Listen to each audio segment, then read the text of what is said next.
to be tossed. Come find me, I want to be lost. I wanna be lost. I wanna be lost. I wanna be lost. I wanna be lost. Yeah. Don't slow down, my past will catch me. Keep on moving and dreaming, but don't flee. Pray for happiness in the routine. Been running since 19, always absentee. I choose to feel comfort for free. So get lost. I just wanna get lost. I just wanna get lost. I just wanna get lost. Yeah. I'm leaving, but I'll never say goodbye. My home's a home, so home till the day that I die. I'll never stop running to stay is to cry. And maybe one day I'll bring you along for the ride. Until then, get lost. I just wanna get lost. I just wanna get lost. I just wanna get lost. Yeah, just get lost. Yeah, get lost. Yeah, get lost. Oh, baby, yeah, get lost. Yeah.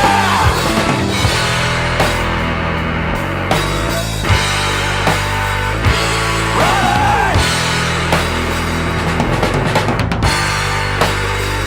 Get to me.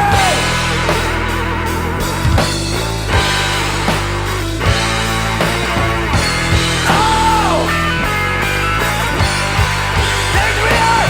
Wanna get lost! I just wanna get lost! I just wanna get lost! I just wanna get lost! Yeah! Just get lost! I wanna get lost! Baby, yeah, get lost! Alright, get lost! Yeah! Just get lost!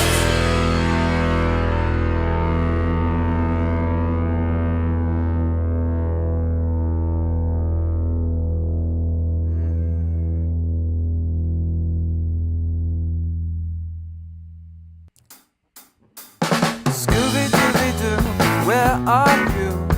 Got some work to do now. Scooby-Dooby-Doo, where are you? Need some help from you now. Yeah, come on, Scooby-Doo, I see you. Pretending you got a slipper.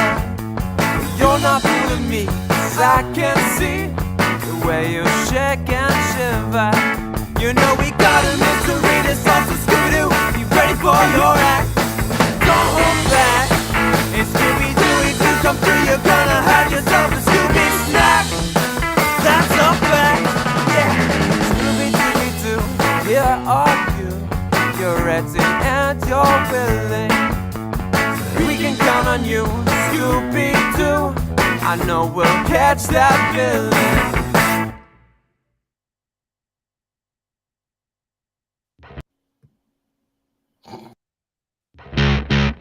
In the immediate aftermath of 9/11, we did some things that were wrong.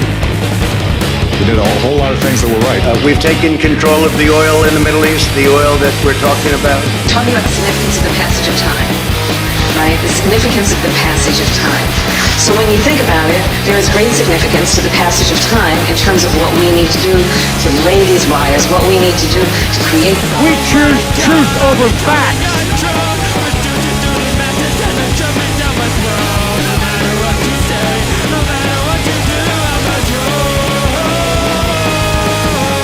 America is a nation that can be defined in a single word. The foothills of the Himalayas. Television. We are fighting Satan himself. Journalists, ask them the question! Ask them! Ask them! Ask them! Agreed that everybody, once they inside, they should. Anyway, my time's up. I'm sorry. America's dead. Hello, everyone, and welcome. Welcome, everybody. Another episode of Politically Homeless here. Me, Big Man Crab, with my co-host here, Chris, also known as 420. But yeah, we got some stuff to talk about tonight.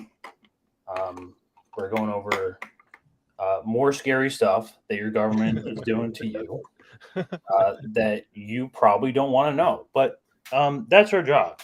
Our job is to tell you the things that you don't want to know because you can't unknow it, and we can. So we're going to talk about it. And if they're going to call you a conspiracy theorist anyway, you might Fuck as well them, have they the call you dollars a behind conspiracy it. Yeah, the conspiracy theorists are like 10-0 at this point. They're more than that. It's I say batting 1,000. There's like sections off of like conversations that you can't even like have at this point, like COVID and like Building 7, where you just like can't. They're just like completely untouchable topics. It's kind of crazy, but yeah.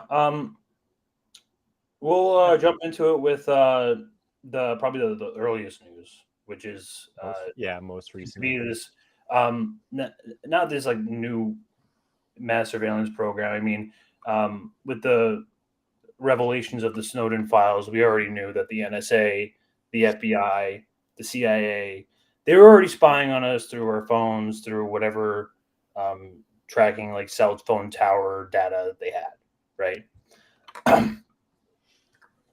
We definitely already knew that they were spying on us crazy, but it gets worse.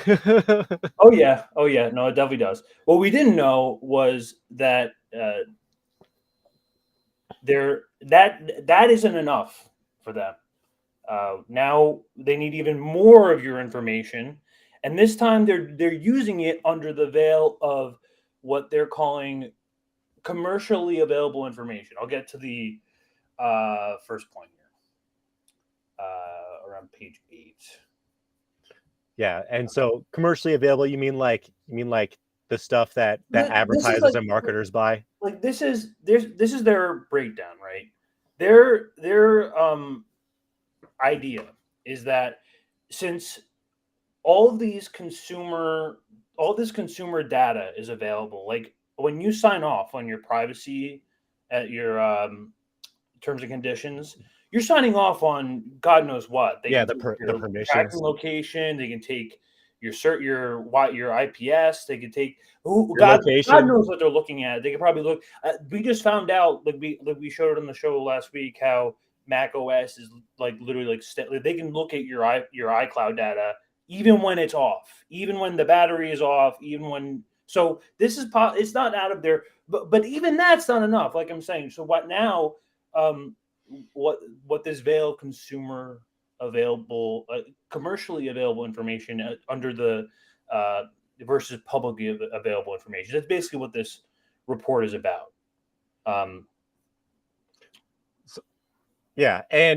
And just to specify, what do they consider? Or are you getting to that? Like, what is commercially available? So here they're gonna really like, and the reason like it's so much different to go into the actual report. Like we wouldn't have this if it wasn't for the rare situation in Congress where they actually release classified documents like this. Like this is a letter. This is a report to the National Director of Intelligence. We would not be able to see this if it wasn't for declassifying shit like this. So this is all the way back from April 2022. No, January 2022. I'll get into the. So it's probably even worse by now. We just haven't got those docs. Oh yeah, no, yeah. This is like their This is sort of like another wish list of theirs. I mean, and again, they're going to make the distinctions here. The language is very chilling. As I'm reading it, you'll get to see where they're coming from. So let me zoom in a little bit here. There is today a large and growing amount of what the U.S. intelligence community refers to as commercially available information, As the acronym indicates, and as the use in the term of this report, the commercially available information is information that is available commercially to the general public, and as such is a subset of publicly available information. We do not use the term CAI to include, we do not address in this report commercial information that is available exclusively to governments. The volume and sensitivity of CAI have expanded in recent years, mainly due to the advancement of digital technology, including location tracking and other features of smartphones and other electronic devices, and the advertising-based monetization models that underlie many commercial offerings available on the internet. Although CAI may be anonymized, it is often possible using other CAI to anonymize, identify individuals, including U.S. persons. So basically what they mean by that is... It's a loophole. It's a loophole. Yeah, well, not essentially. So like basically when you're receiving this commercially available information, and they like, this is only coming from like my experience working as like marketing tech, like shit like that. Companies will often at times, like especially like small startups, because they don't have an audience, they don't have a base to work with. So they'll purchase entire lists of contacts, whether it be like just an email or like a username or a phone number. Or just demographics, not even that stuff. It could just be like an age group or people who like the certain types of clothing. So it all depends on whatever this company, because this is an important distinction to make. Corporations and the government have two different intentions. Corporations want to make money. The government wants to know everything about you. And corporations, a lot of the times, don't necessarily give that much of a fuck all about you. They just want to know how to make as much money off of you, which is a distinct difference. Which is why they use this term de-anonymize, using other third parties. What they're basically trying to do is take a bundle of consumer data, like matching different things, like your email, your number from here, your location from here. Let's say you bought concert tickets here, to paint a broader picture of your life and basically everything that you're doing. And that's what they mean by de-anonymize, and to identify individuals, including U.S. persons. Don't you love that? Yeah. So instead of having to get... This is for national security. They have to track U.S. persons. So my understanding is that, so instead of having to get like a search warrant for this stuff, they can kind of go and look at this commercially available information and kind of piece it together, because they have such a enormous surveillance apparatus, and be like, well, maybe we don't know who user 1039641 is, but we can figure it out because we got all this other information in like the NSA. Yeah. So what this allows them to do is like, so with Snowden, especially, a lot of companies like came out with like stuff like end-to-end encryption, and now the government's trying to get rid of that too. Like the entire West, even Europe, has been like hard on it. Europe has been especially hard on end-to-end encryption. But I was actually looking at something the other day about how they've been trying to get through encryption since like before 2000. I was looking at the Clipper shit.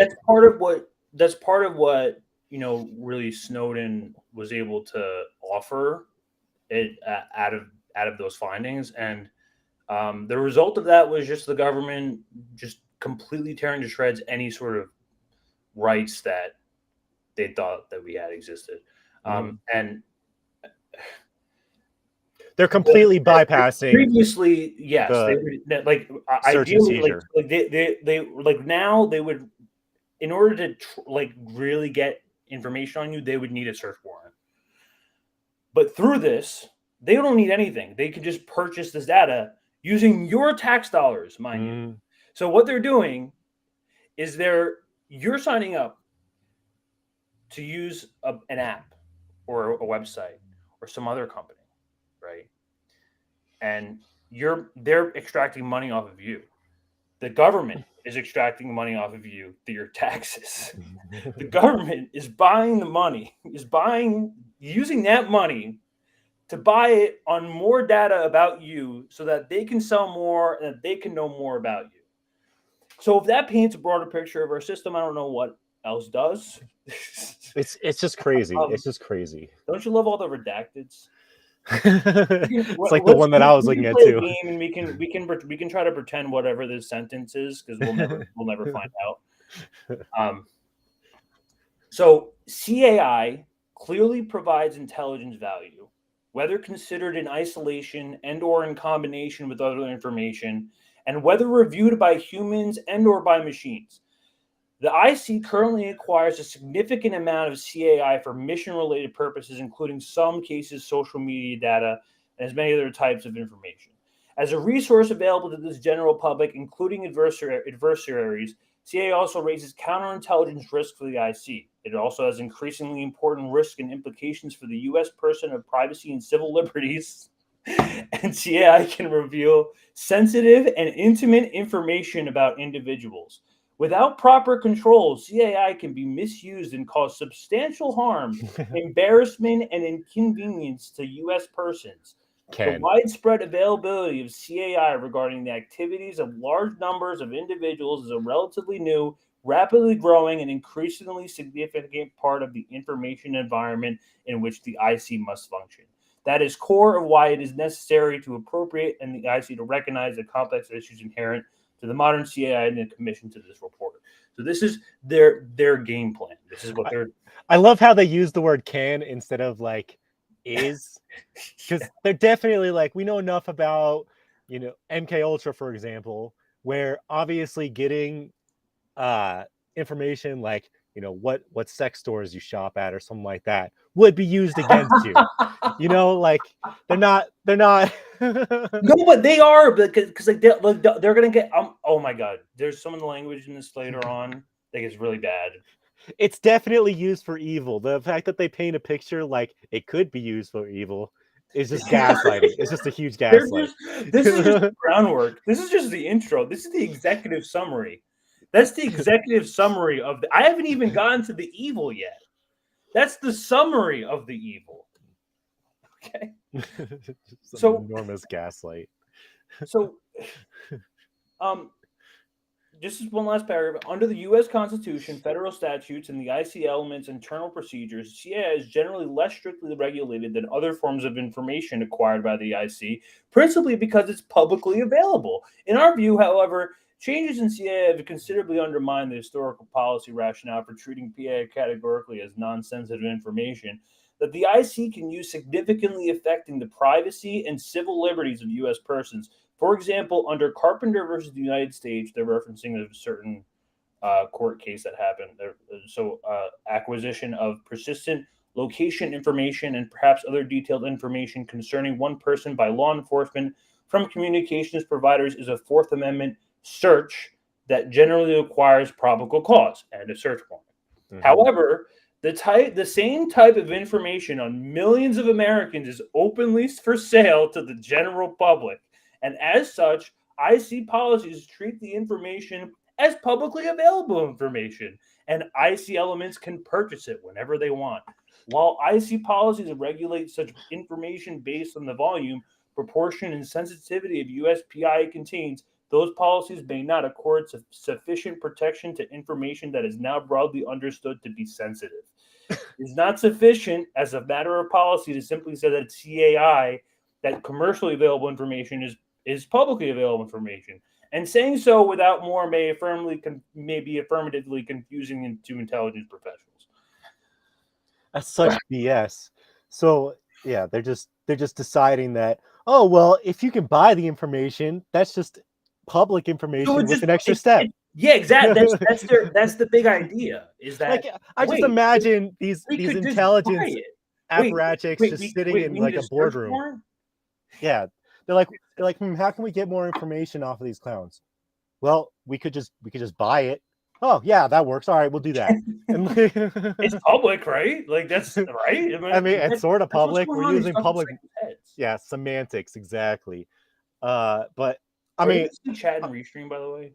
I'm looking at the chat a little bit, but I'm not. I'm just noticing somebody my window a little bit later. Go start wrote semantics, and I completely agree. Like obviously, every single American should look at the concept of commercially available information as something that should be protected by the Fourth Amendment.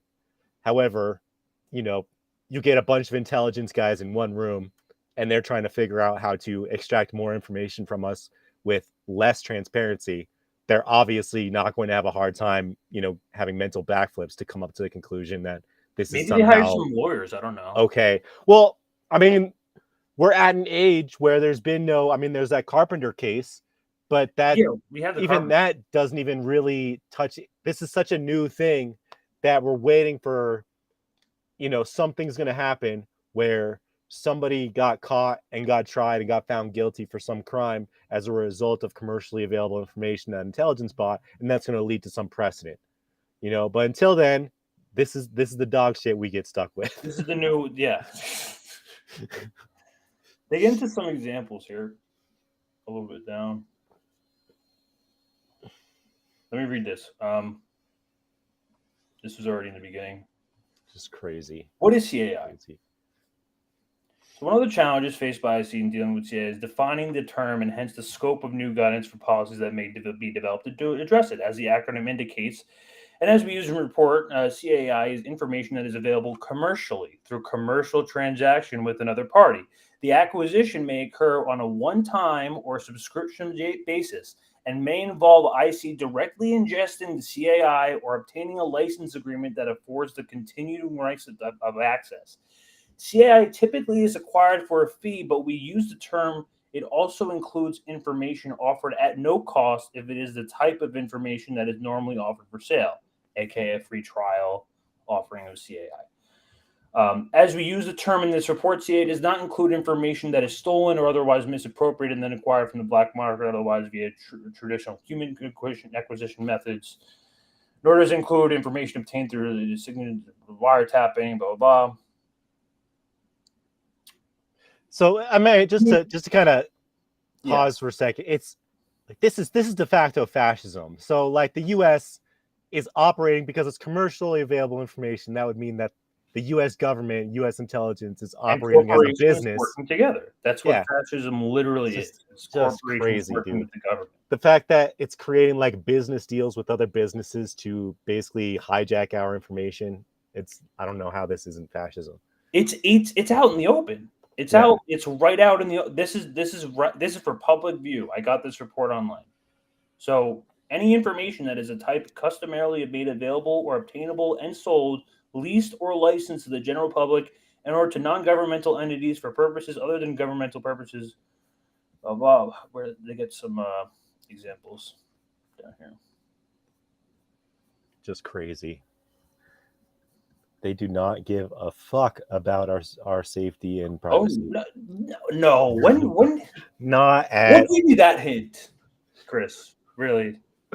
The thing is like, and it reminds me of the Snowden stuff from back in the day. Society? Because it's not like they're buying information on one user. When you get commercially available information, you're buying information on 1,000 or 10,000 or 100,000 people at a time. So like, what are they doing with all this information? They're just collecting it. Are they trying to like find one person, or are they just trying to create like massive databases so that when Chris inevitably gets caught for a traffic infraction, they can be like, oh, look at all this crazy stuff we also have in here on you. Yeah. I mean, that's a good speculation. I also think that like, because they specifically mention like rallies and like religious and sexual activities later on. So like perhaps like they're gathering information in order to like either purposely like emotionally manipulate you or like publicly embarrass you or something along those lines. So that's like even more scarier shit, like directly involved in your life. Government straight up doing smear campaigns. Yeah, like I wouldn't be surprised if like half the people on Twitter are just like. But when you get like trolls like Missy does, and they like post pictures of her house on Twitter, like what do you don't think it's like these guys? I mean, I think I'm probably a little bit more optimistic than I should be. Like I know there's tons of Fed and assets out there, and like there's a couple that stick out that I'm sure are Fed or Fed adjacent, but I don't know. I just assume most people are just really stupid. So, but I probably should have more scrutiny with some of the people I engage with on Twitter, because I'm sure I talk to a lot of Fed here and there. No, without a doubt. But here's examples here. Here's examples out of a CAI of relevant markets, in part because they are also large and dynamic. Thomson Reuters Clear is powered by billions of data points and leverages cutting-edge public records technology to bring all key content together in a customizable dashboard. That's one that they have. There's LexisNexis, which offers more than 84 billion records from 10,000 sources, including alternative data that helps surface more than 63 million unbanked and underbanked U.S. adults. Exactus has over 3.5 billion records updated monthly in its universal data warehouse. Whatever that means. What a name that is for a company. PQ collects and combines scattered content from social sites, news sources, homepages, and blog platforms to prevent a comprehensive online identity. This is Black Mirror shit, man. Oh, man.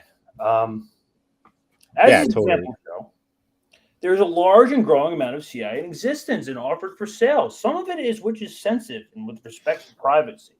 The market for CI includes analysis and exploitation for CAI for insight, is evolving both qualitatively and quantitatively. See, for example, this March 2021 summary. It includes significant information of U.S. persons, much of which can be acquired in bulk. As discussed below, moreover, in certain CI that is anonymized can be readily re-identified to reveal information that they're saying, like taking from different companies to paint one broad picture. See, and that's the part where I feel like what they're doing is illegal and violating the Fourth Amendment. Like, just because the government has unlimited resources to be able to paint a picture of who somebody is from their digital signature and not having all that information, that should nullify their ability to collect this sort of information, because they can use commercial information to create an exact profile of somebody. You know, the average business buying CAI is not going to be able to determine from, one data point that's Greg. But the government can, because they have unlimited resources to invest in creating these profiles. So I feel like if we were a sane country, there would be laws that prevent the government from purchasing this kind of data. But we don't, because we live in the United States. So let's hear more of this horror story. In substantial part, the vast and growing amount of available CAI results from evolving digital technology and the proliferation of digital dust created by individuals in their daily lives. As Tour explains, the digital revolution has placed an incredible amount of information to the hands of private actors, many of whom seek to sell the data. For example, the CI can be obtained from public records, sometimes digitized from paper originals, such as information from real estate transactions that can be found in title offices or courthouses. It can be obtained from a smartphone and other software applications, often in the form of software development kits that collect information from devices from the U.S. and abroad. And CA can be obtained from cookies and other methods, sometimes that's your browsing history, by the way, sometimes associated with real-time bidding for sales of online advertising that track end users as they browse the internet. In April 2021, a bipartisan group of U.S. senators raised questions about the sharing of Americans' data through real-time bidding, the auctioning of access. So there's already people screaming about this, but not enough people give a fuck. The details of these digital developments are beyond the scope of this report. It is sufficient for our purposes and widely understood among intelligence professionals and policymakers that they have significantly contributed to the profound increase in CAI.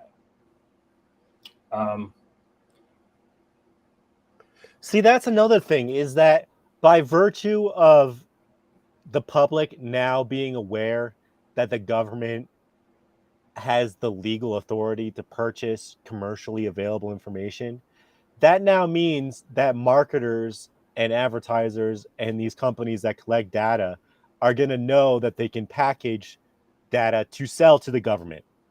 So they're creating another revenue stream for these companies that specialize in collecting data. Oh, they're like a third of the market.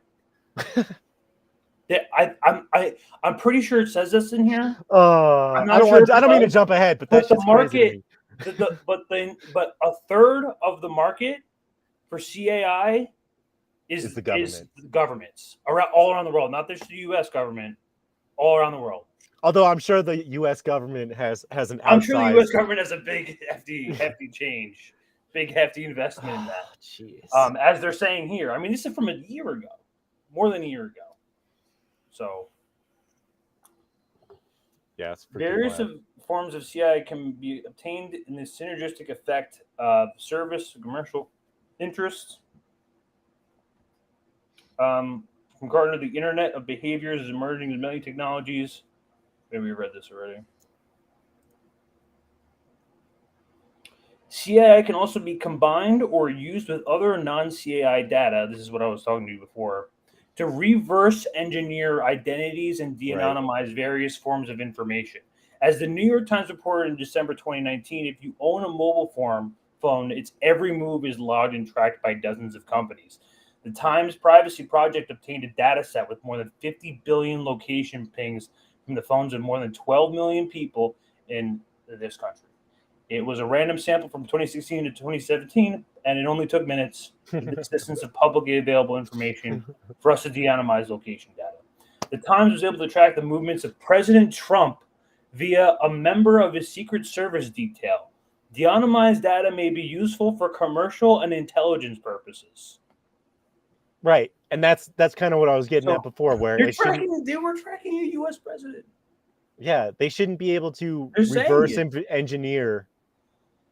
If you can reverse engineer a data point to create like an exact location or exact information on a U.S. citizen, then they shouldn't be able to get that information. Is kind of how I see it. Like they just have too many resources at their disposal to reverse engineer these data points that it just obviously draws into question that how can they really argue that it's like anonymized data if like these guys sitting in the NSA can just go and push a button and the anonymized data all of a sudden becomes like de-anonymized, you know? Like this is what I mean. Like I feel like they're trying to like create legal precedent for this already, like in terms of like for it being okay. Like this is like them laying the ground. So who's going to be the false flag that they're going to, you know, who's going to be the school shooter that they're going to use like anonymized data to discover them? Oh, like a Timothy McVeigh? Or like, you know, some shit like that where it's going to be some attack or something, and they'd be like, we looked through their social media posts and we used commercially available data information to be able to discover who the assailant was. And that's why it's okay, everybody. That's crazy. Let me get a little bit more here. It's concerning. I mean, and then people always make the argument. They're like, people who don't know any better make the argument, well, if you got nothing to hide, you shouldn't care. Well, like this is like a whole another realm, because you shouldn't be okay with the government. Just the government doesn't have the profit motive that corporations have to collect data. Their interest is control, you know, and they have unlimited resources. So their motives to get that stuff is completely unjustified.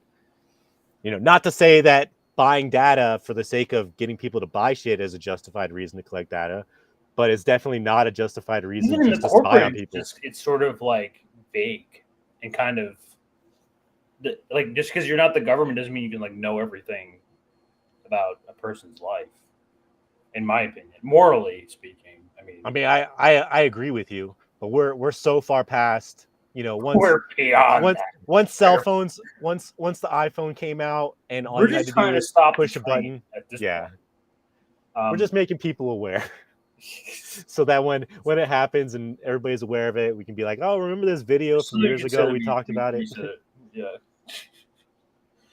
They identify a little bit. So they admit that there's counterintelligence risks to this because since it's commercially available information, this can be duplicated to other countries. And whatever is commercially available to the United States is also commercially available to Russia and Israel Europe, and China and Israel, wherever. Saudi Arabia, you name it. All of them, this is all available to all of them, and they're going into legal statutes and constitutional provisions of which they can actually try to do this, and are doing this. So there's a growing recognition that CIA, as a generally available resource, other intelligence benefits in our adversaries, some of which way and create counterintelligence risks for IC. For example, January report cited, blah, blah, blah. Sensitivity of CIA. CIA can reveal sensitive and intimate information about the personal attributes, private behavior, social connections, and speech of U.S. persons and non-U.S. persons. It can be misused to pry into private lives, ruin reputations, and cause emotional distress that threaten the safety of individuals. They're giving away the game there. Yeah. This is what I'm talking about. Yeah, that's what it's about. Not misuse. That's how it's going to be used. That's the misuse. Even subject to appropriate controls, CIA can increase the power of the government's ability to peer into private lives to levels that may exceed our constitutional traditions or other social expectations. They're saying it out loud. Mm-hmm. They're saying it in a report to the national. I mean, this paragraph is basically spelling out exactly how it's going to be used. Like it's the MK Ultra type shit. Like they want to use this stuff to be able to, when you're strapped up in a chair and have it grade or ruin your reputation. They want to get you fired from your job, ruin your friendships. That's their job. That's the goal. Or when you get apprehended in an airport by DHS and they put you in the room with the mirror, they can just start bringing out all this information they have. The MK Ultra experiment started. Well, I mean, like they're talking about smearing you and like ruining your reputation and like shaming you and all this stuff. That's all like, brainwashing it's and kind of like psychological torture type shit. So really, really, really, yeah. And I just think it's funny how they say misused. Like that's not the like express reason that they're doing it. CIA includes sensitive and intimate information. CIA can contain information that is deemed sensitive, meaning information that is not widely known about an individual that could be used to cause harm to the person's reputation, emotional well-being, or physical safety. As a primary justification for this precise cell site location information is subject to Fourth Amendment protection. They're referencing this Carpenter versus, this is like their big roadblock is this Carpenter versus United States Supreme Court case. The Supreme Court focused how the data provides an intimate window into a person's life, revealing not only his particular movements, but through them, his familial, political, professional, religious, and sexual associations.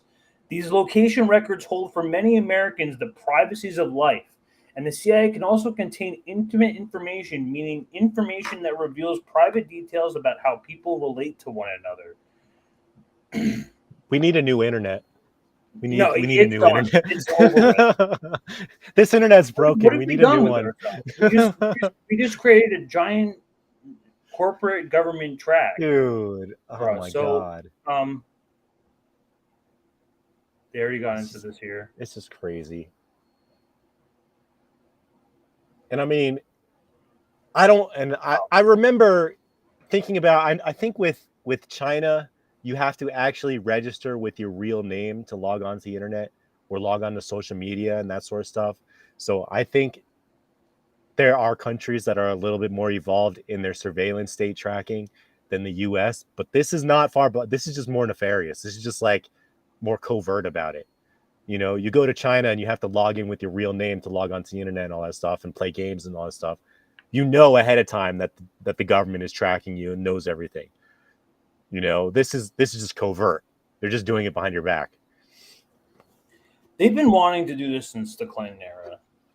Ever since the Timothy McVeigh, and Glenn Greenwald talks about this too. It's like fear-based. it's always this fear-based commission to the intelligence community by whether it's terrorism or school shootings, etc.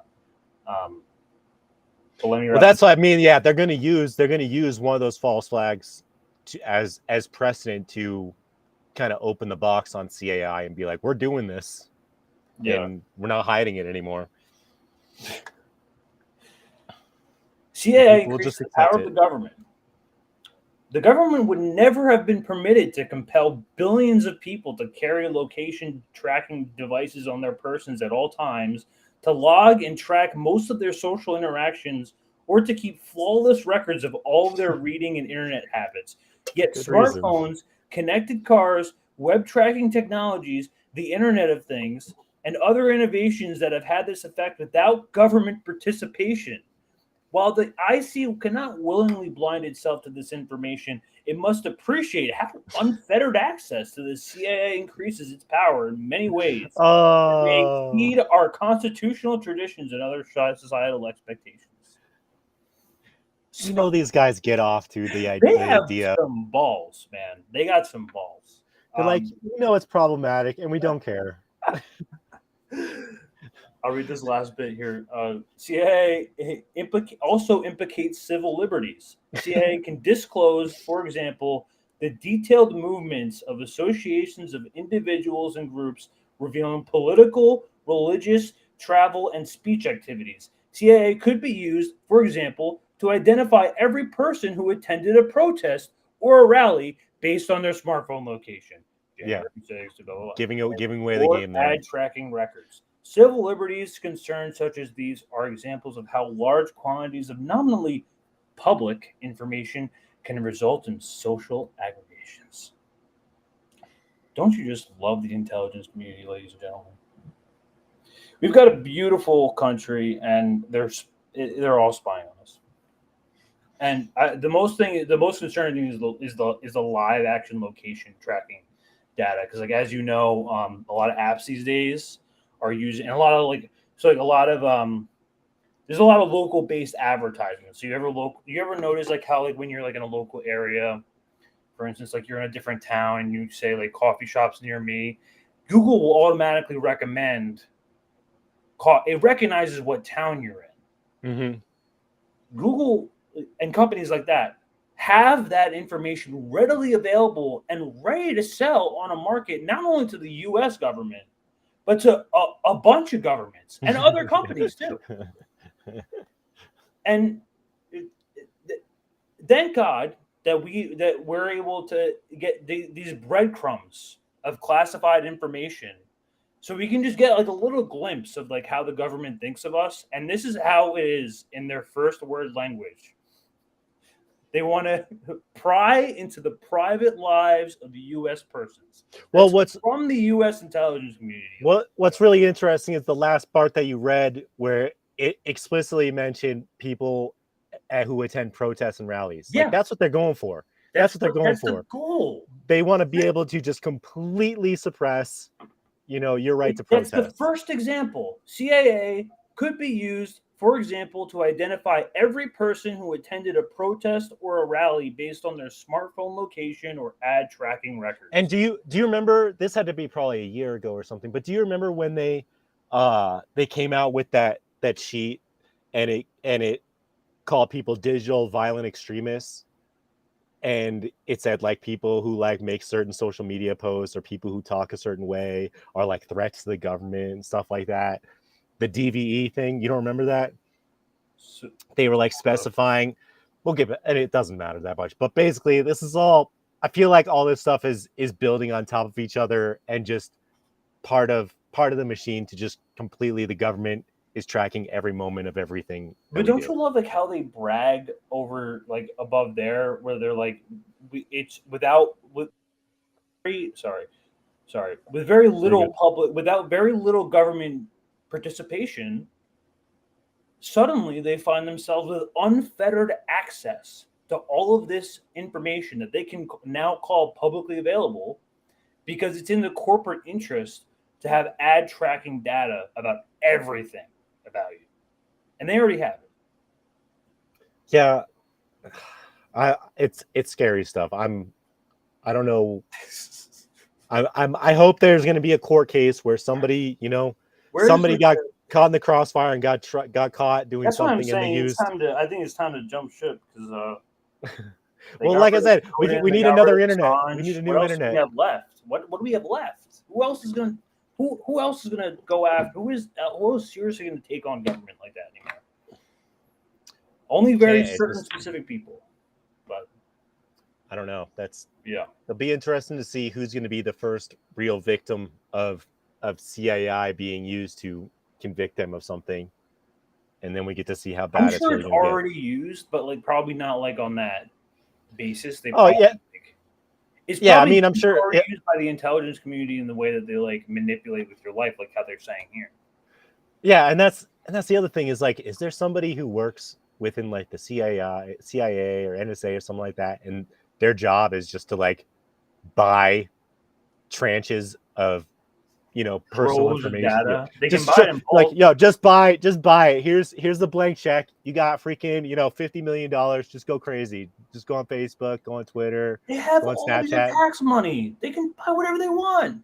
They have all that. They have all the tax dollars they need. It's crazy. Plus the money printing Ponzi-nomics that they have, which is the U.S. economy. So me and the Ukraine now, I'm pretty much done with that one. Cool, man. So on to news that isn't any better, but no. And I'm surprised that I sent you this PDF. I haven't read any of this. I sent you this PDF, and I'm like, take a look at this. This looks weird. I found this I got this some newsletter from It's pretty recent, but it hasn't really been disseminated yet. So let me see what I want to start with. Okay, so this is what I'll start with. I don't know if you guys remember, but about a year ago, actually almost exactly a year ago, there were some articles that came out about here, I'll share the screen. Okay. About a year ago, there were articles coming out. CBS actually put this out. CNN put one out. Business Insider put some out, basically suggesting, there was even a video, but I had to go into an archive to pull up this article, and they memory hold. They deleted the video, unfortunately. Otherwise, I would have played it. But it was discovered about a year ago that only about 30% of the quote unquote aid that is sent to Ukraine reaches its final destination. So with that being said, I'm not going to read the article because it's right on the money. So since then, there has been an Inspector General report on that, and they were like, yeah, when we did the study, we found out that about 60% of the aid that was meant to go to Ukraine is either being improperly recorded or not reaching its target. So let me pull this up here. Give me 1 second. We're going to start going through this stuff. Oh, is my screen frozen? I think my screen might be frozen. Let me which one? Dang it, it was working so fine. It was working great last week. Yeah, I know. I can hear you though. All right. Oh, let's see. All right, I'll come right back. Hold on 1 second.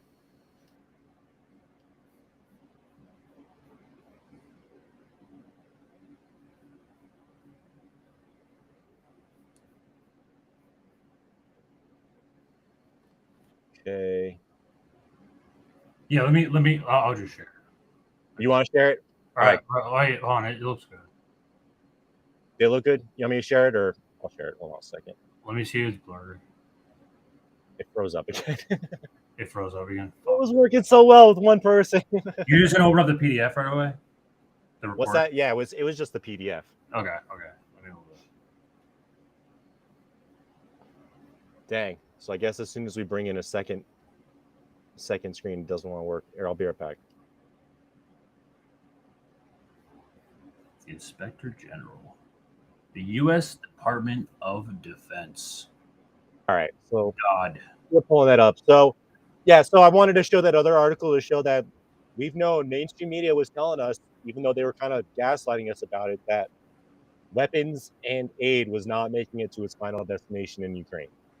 And we did the thing just last week with the weapons in Mexico. And I'll actually get back to that because I think that's part of it, but I kind of want to build into it first. So let's start off by going over to, I guess we'll start with page 3, or it'll tell you page 3 on the side. It might be page 4. Here, let me see if you can zoom in.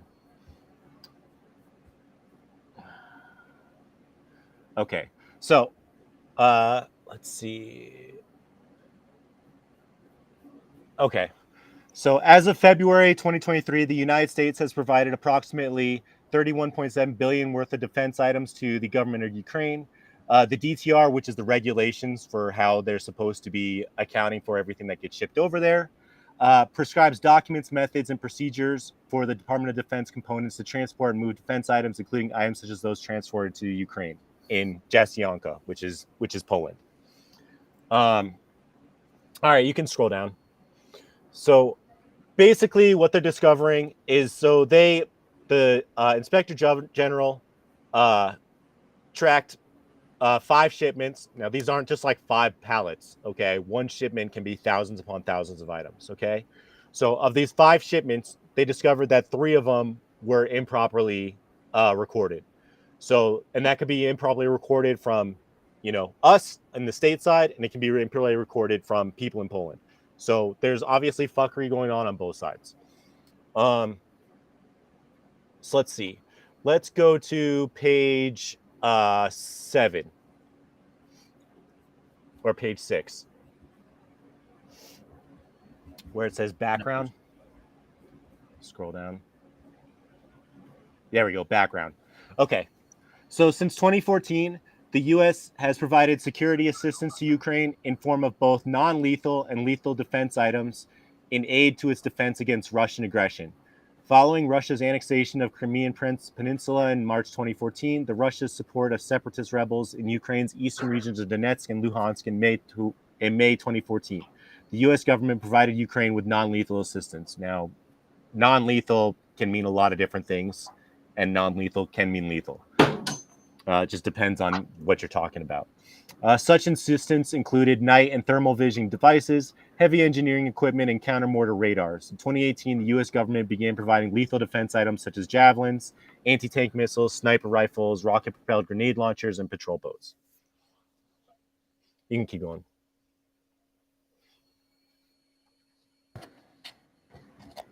Oh, okay, I see what you're saying. All right, I got to pull this up. Patience, everybody. All right. Let me just get my notes over here. All right. So let me see. Okay. So let's see. On to the ramp up to military aid after February 2022. So page 7. Okay. On February 24th, 2022, Russia conducted further invasion of Ukraine. In response to this Russian invasion on March 16, 2022, the president announced the United States would dramatically increase the amount of types of defense items provided to the government of Ukraine. Through 2022, the United States provided additional advanced weapon systems such as the M777, howitzers, high mobility artillery, rocket systems, and unmanned aerial systems, and Stryker combat vehicles, along with large quantities of ammunition for those weapon systems. In addition to artillery and other assistance, including grenade launchers, 120 millimeter mortar systems, small arms, and Stinger anti-aircraft systems. Okay, so scroll down a little bit further past that redacted part. This is probably the biggest part of the whole thing. God damn, that's a big redacted box. So the next part is what's fucking crazy. Okay. So I thought this was the craziest part of the whole thing that kind of blew my mind. So as we know, over $100 billion in military aid has been provided to Ukraine through congressional approval, right? That being said, there's actually something called the Presidential Drawdown Authority, which gives the president executive order authority to send even more to Ukraine. Okay, so prior to 2022, prior to the special military operation that Russia conducted, the limit of how much the president could send to other countries in military aid was capped at 100 million. After that, they jacked it up to 14 billion. So it went from 100 million in aid per year to 14 billion in 1 year. Okay. And you can see in that bullet right there, between March 2014 and February 2023, the United States provided approximately a total of 34 billion in announced assistance to Ukraine. Okay. So that's an executive order money. Okay. So that's on top of the 100 billion plus that we've already had congressional approval to send to Ukraine. Okay. So really problematic. I had no idea that the president was just sending money that had executive order approval to send. I thought, probably foolishly, I just assumed that all the money and aid that was going to Ukraine had to go through congressional approval. I had no idea that the president had executive order authority to send even more to Ukraine. So this is where it gets kind of funky. So let's see. You can scroll down a little bit, kind of going back. Do you need congressional approval to send any weapons? No, so that's what this. So the drawdown authority is executive. He can do it by executive order. So on top of the 100 billion that Congress has approved to send, there's also an additional 34 billion that has been sent in aid to Ukraine via executive order. And do we know about that? No, we don't know about that because it's done via executive order. That's not public. You can't. I mean, it's an executive order, so I'm assuming that you could probably go through the executive orders and, find manifests through that way. I'm sure. Yeah. Okay. But it's not like when you're watching CNN or you're watching C-SPAN or anything like that. It's just a red of a pen. There's a vote. He's just a stroke of his pen, and there's weapons being sent over to Ukraine. Okay, so without congressional approval. So that blew my mind. Again, went from 100 million a year, 100 million, to 14 billion. To 14 billion in less than a year. Okay, and he can cap that out. And he did 34 billion since 2021. So just absolutely, or since March 2014. So just insane amounts of money that the government. So basically, you could assume that up to an additional third of the military aid that has been sent to Ukraine has been sent through executive order. So we don't even know about it. You can call us dark money, and then if you like, we have, if you want to pull up the notes, I actually included that article about the Mexican cartels getting the javelins, but that's kind of how this stuff happens, So you have the president who can sign executive orders, letting these weapons and arms and all this stuff go over without any congressional approval, and then it's not properly getting tracked either by the Department of Defense or by Poland. And so stuff just gets magically lost, and that's how it ends up in the hands of Mexican cartels, etc. I see this CNN article. What happens to the weapons sent to the Ukraine? We don't really know. We just don't really. But that's kind of what happens. Maybe he gets sent to the Mexico black market, or who knows, something like that. I don't know.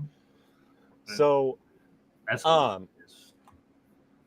yeah. So it's just absolutely insane.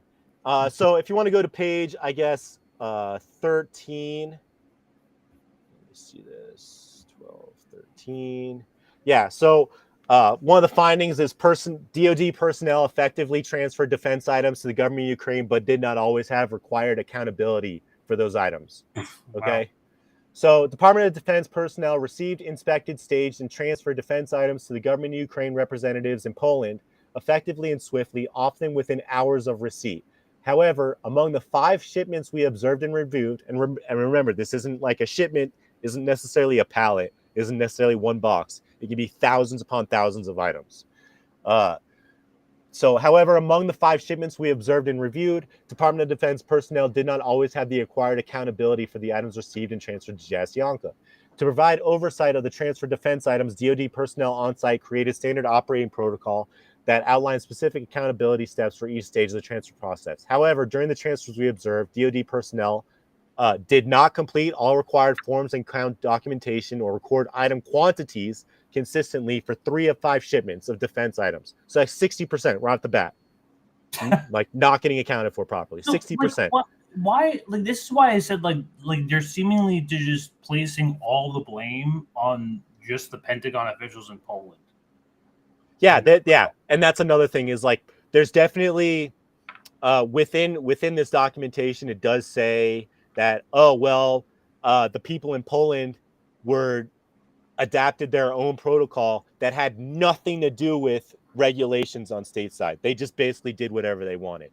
So yes, there was a break for Poland that wasn't doing what they were supposed to do. However, it's very clear that the Department of Defense was not keeping track accurately either.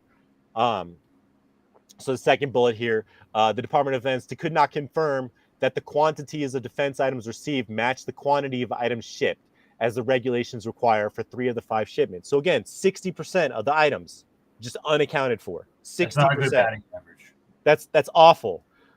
So when I say that this stuff magically ends up in Mexican cartel hands, it's not so hard to see how something like that could happen.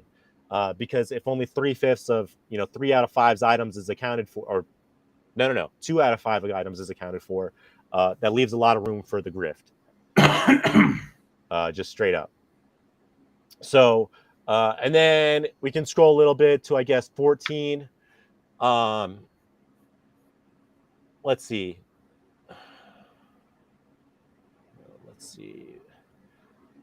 So on 16, we can see that personnel did not fully implement standard operating procedure or receive required information needed to account for defense items.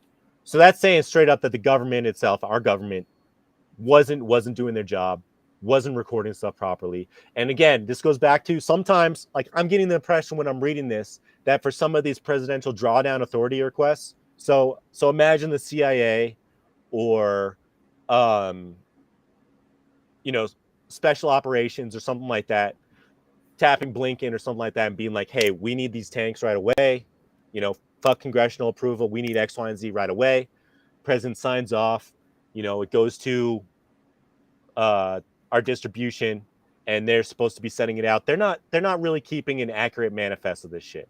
So from the time that the executive order is done to this stuff getting shipped over to Poland, 60% of it isn't getting recorded properly. So there's already a point where our government clearly is not doing what it's supposed to do on our end. Whether that's intended or not,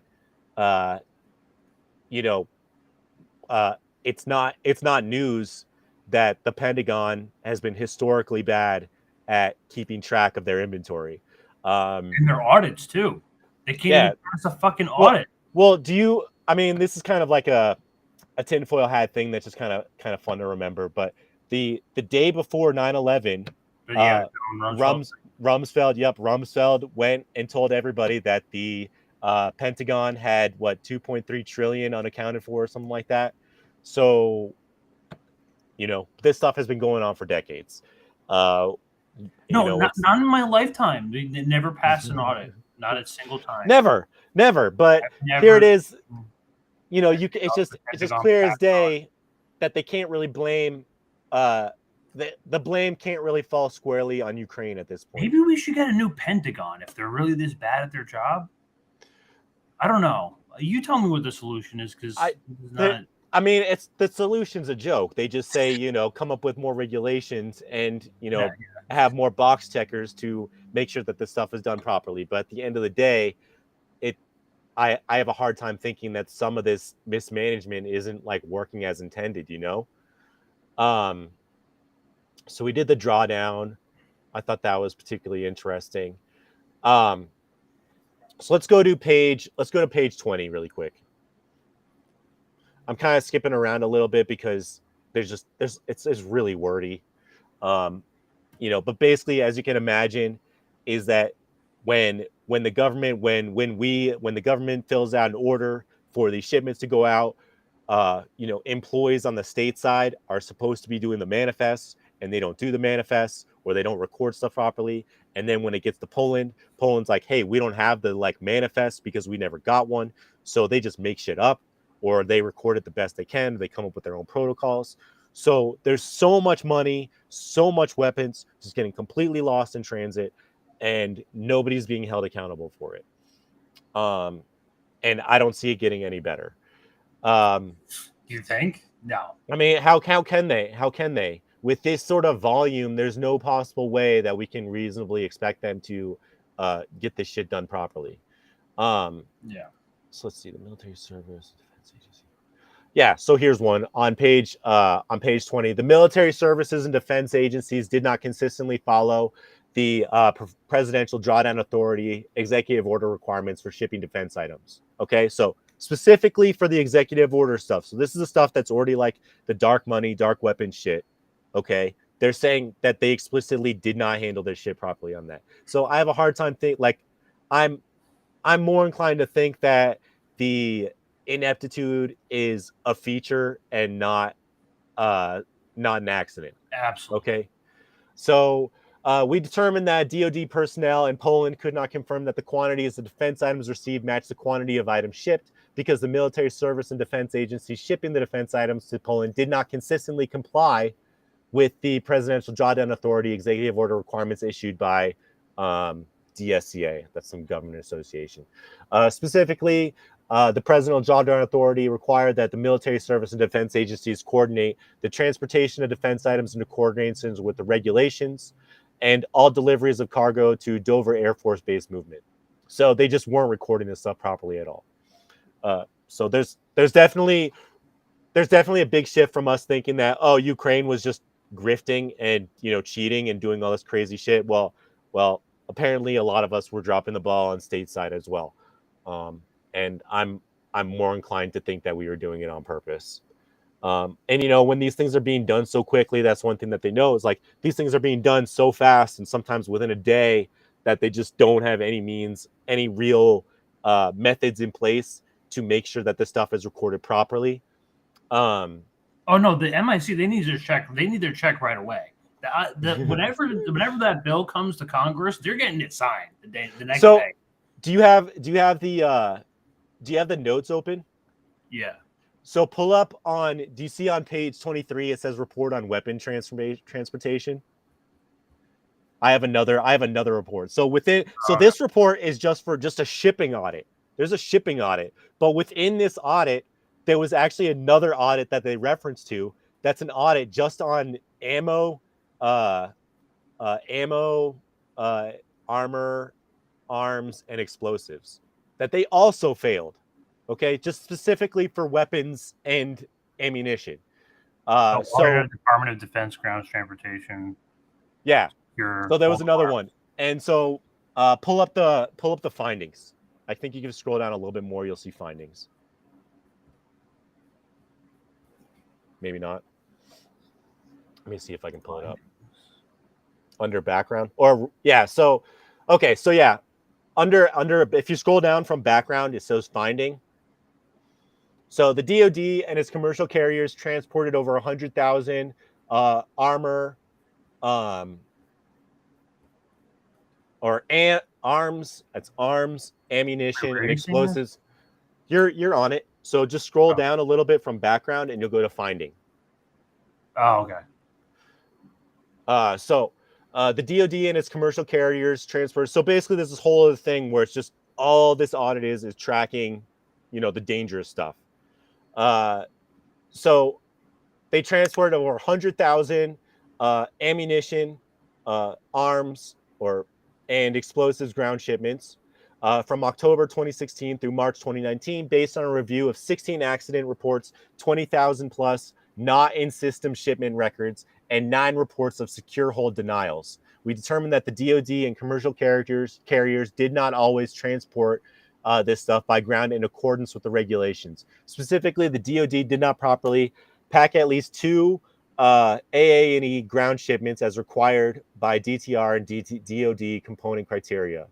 Okay, so they didn't verify the information about the contents. Okay, so this is 20%. Okay, so on top of the shipments being fucked, 60% of the shipments being fucked, they were miscounting and misappropriating 20% of all weapons. Okay, because the other stuff, the shipments, that also includes stuff like night vision goggles and bulletproof vests and whatnot. So I just want to mention that there's like even another thing that they're auditing, and they're showing that 1/5 of all the weapons and stuff isn't being properly counted anyway. So it just shows another opportunity for corruption. Whether if you want to go down that rabbit hole, you could suggest that they're miscounting on purpose because, as you guys know about the CIA and all that stuff and running our covert wars, how we like to kind of facilitate the transportation of illegal arms to other countries to implement regime change through, jihadis and so on and so forth.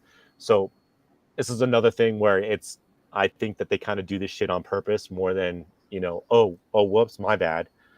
And I think that's probably pretty good. I guess we can go to the last page of that other audit. So they say, as a result, the lack of verification against shipping manifests is most prevalent with items such as small arms, ammunition, and night vision optics devices.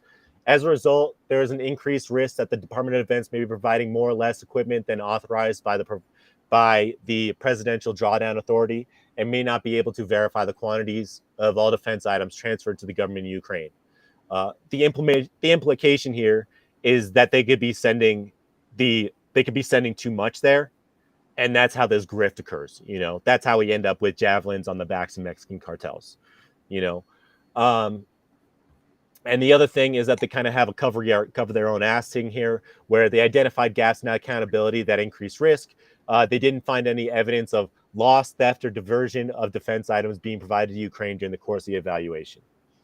So they're trying to say, yeah, it wasn't our fault. We counted and made sure that it didn't happen, but I find that hard to believe. So at the end of the day, there were those articles from a year ago saying that, only 30% were making it to the final destination. Inspector General did a report, and we're like, oh yeah, that's actually pretty on the money. They're saying 60% is not 70%, but I would say that's a margin of error there. And it's just not that we want to be reassured that our government is like obviously and flagrantly misappropriating funds and being, criminally miscalculating, sending out these weapons of war, these things of war to these countries. And I think that they kind of do it on purpose. Even I was telling my dad in passing that I was getting ready for tonight, and he was like, oh yeah, when I was in the military, nobody was keeping track of this shit right at all. That was 40 years ago, 50 years ago.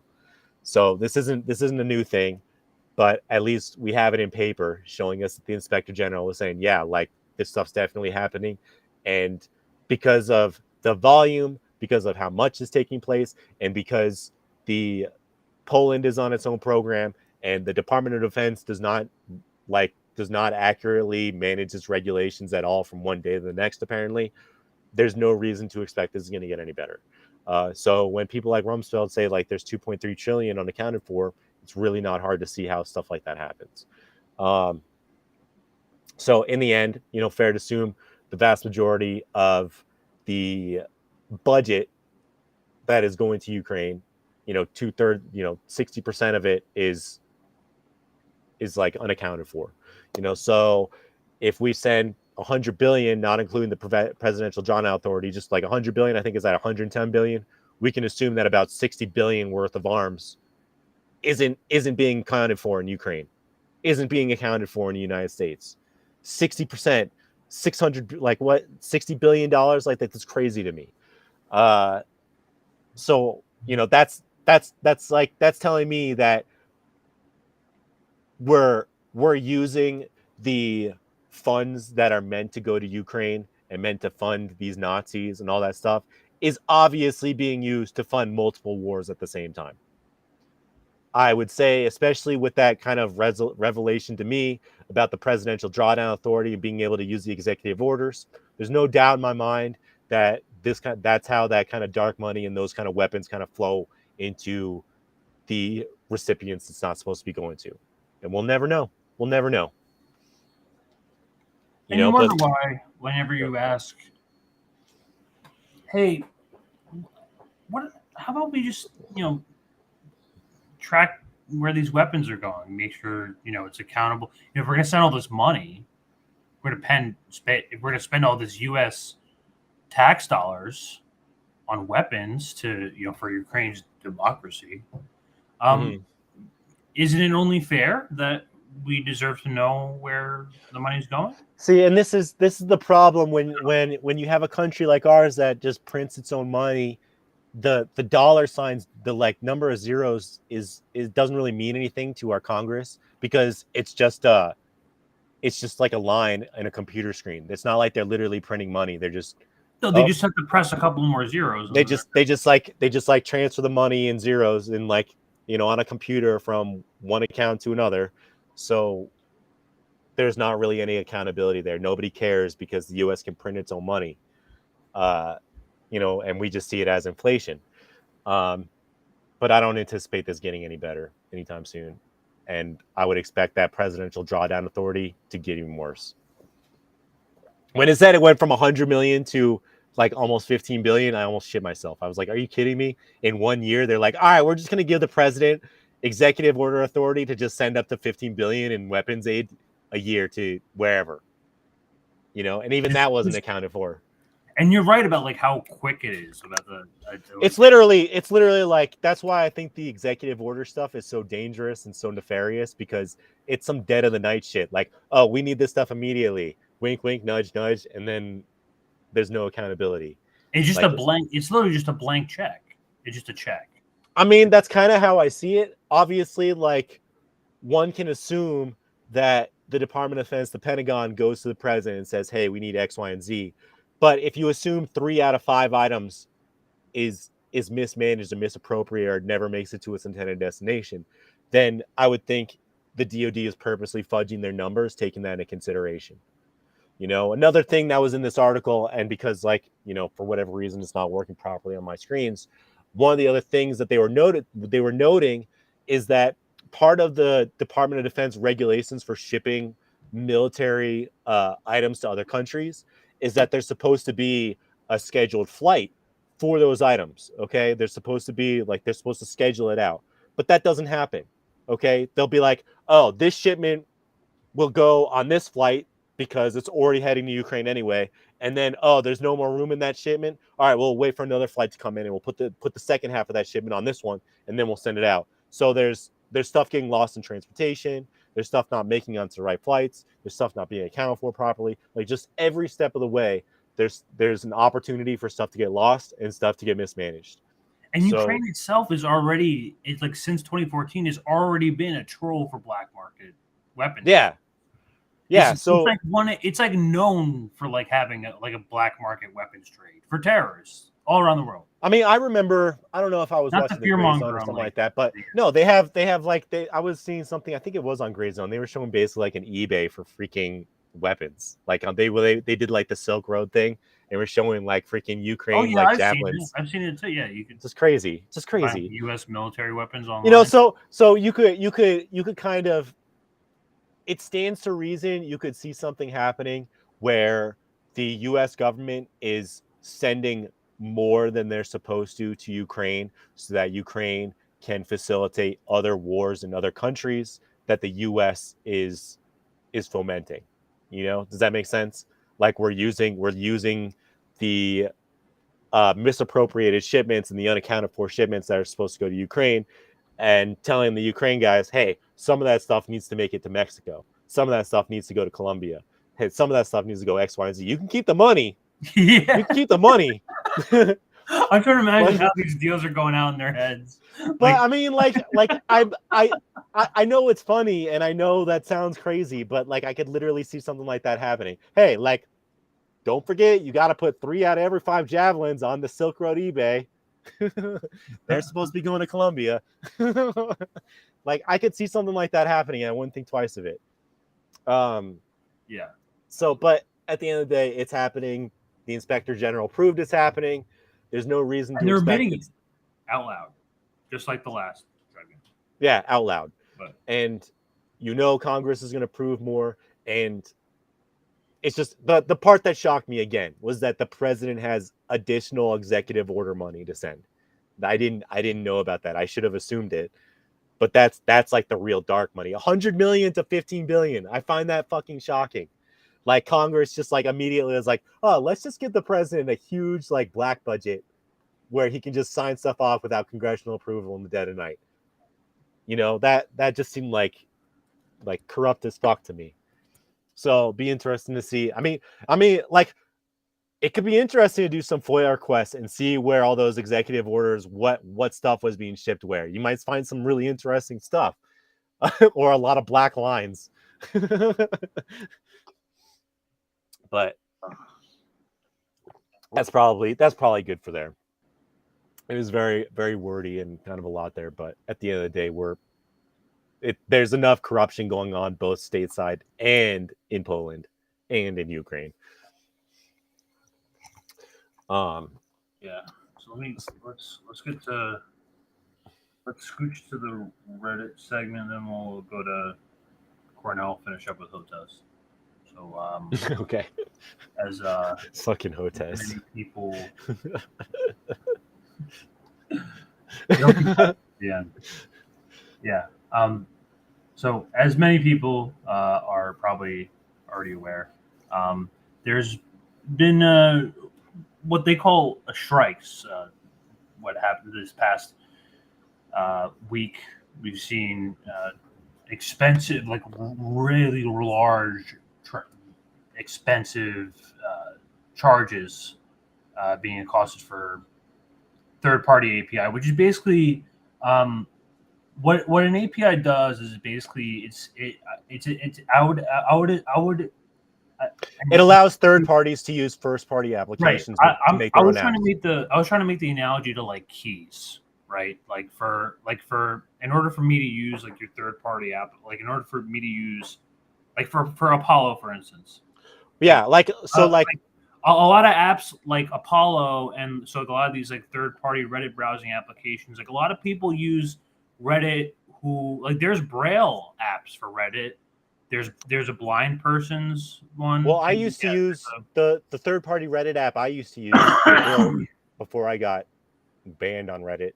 Was Reddit is fun. I just like the way that it worked better than the official app. But yeah, and like now, isn't this guy he is literally like the perfect rendition of like what a Reddit CEO would look like. Like that is a Redditor. If I had looks pretty well clear. Wait, did you tell what's the did you want to mention what happened with the API stuff that made everybody? I have a little bit of there's like a 4-minute explainer video to that can explain it a little bit better than I can. Okay. But yeah, because okay.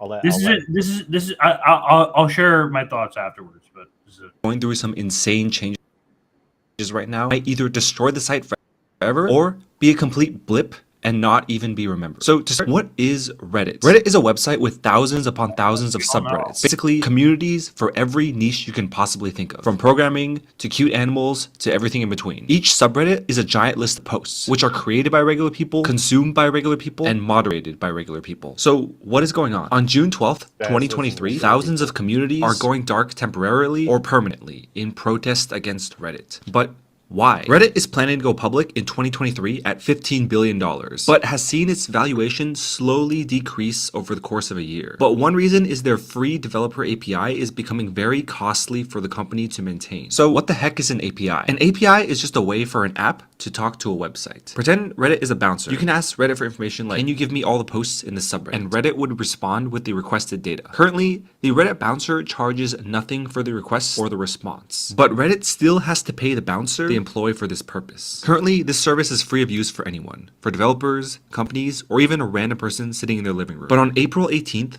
Reddit announced that they would start charging developers to use their API, with reasonable pricing soon to follow. Enter Apollo, an immensely popular third-party Reddit application made for iPhones, featured in Apple's Editor's Choice. 6 weeks after Reddit first announced they would start charging developers to use their API, Reddit released their pricing, 24 cents for 1,000 API calls. To the untrained eye, that number doesn't sound too bad, until you crunch the numbers and see that Apollo made 7 billion API requests last month, putting their bill at $20 million a month for an independently developed app, something that would be impossible for him to pay. And what are they thinking with this kind of?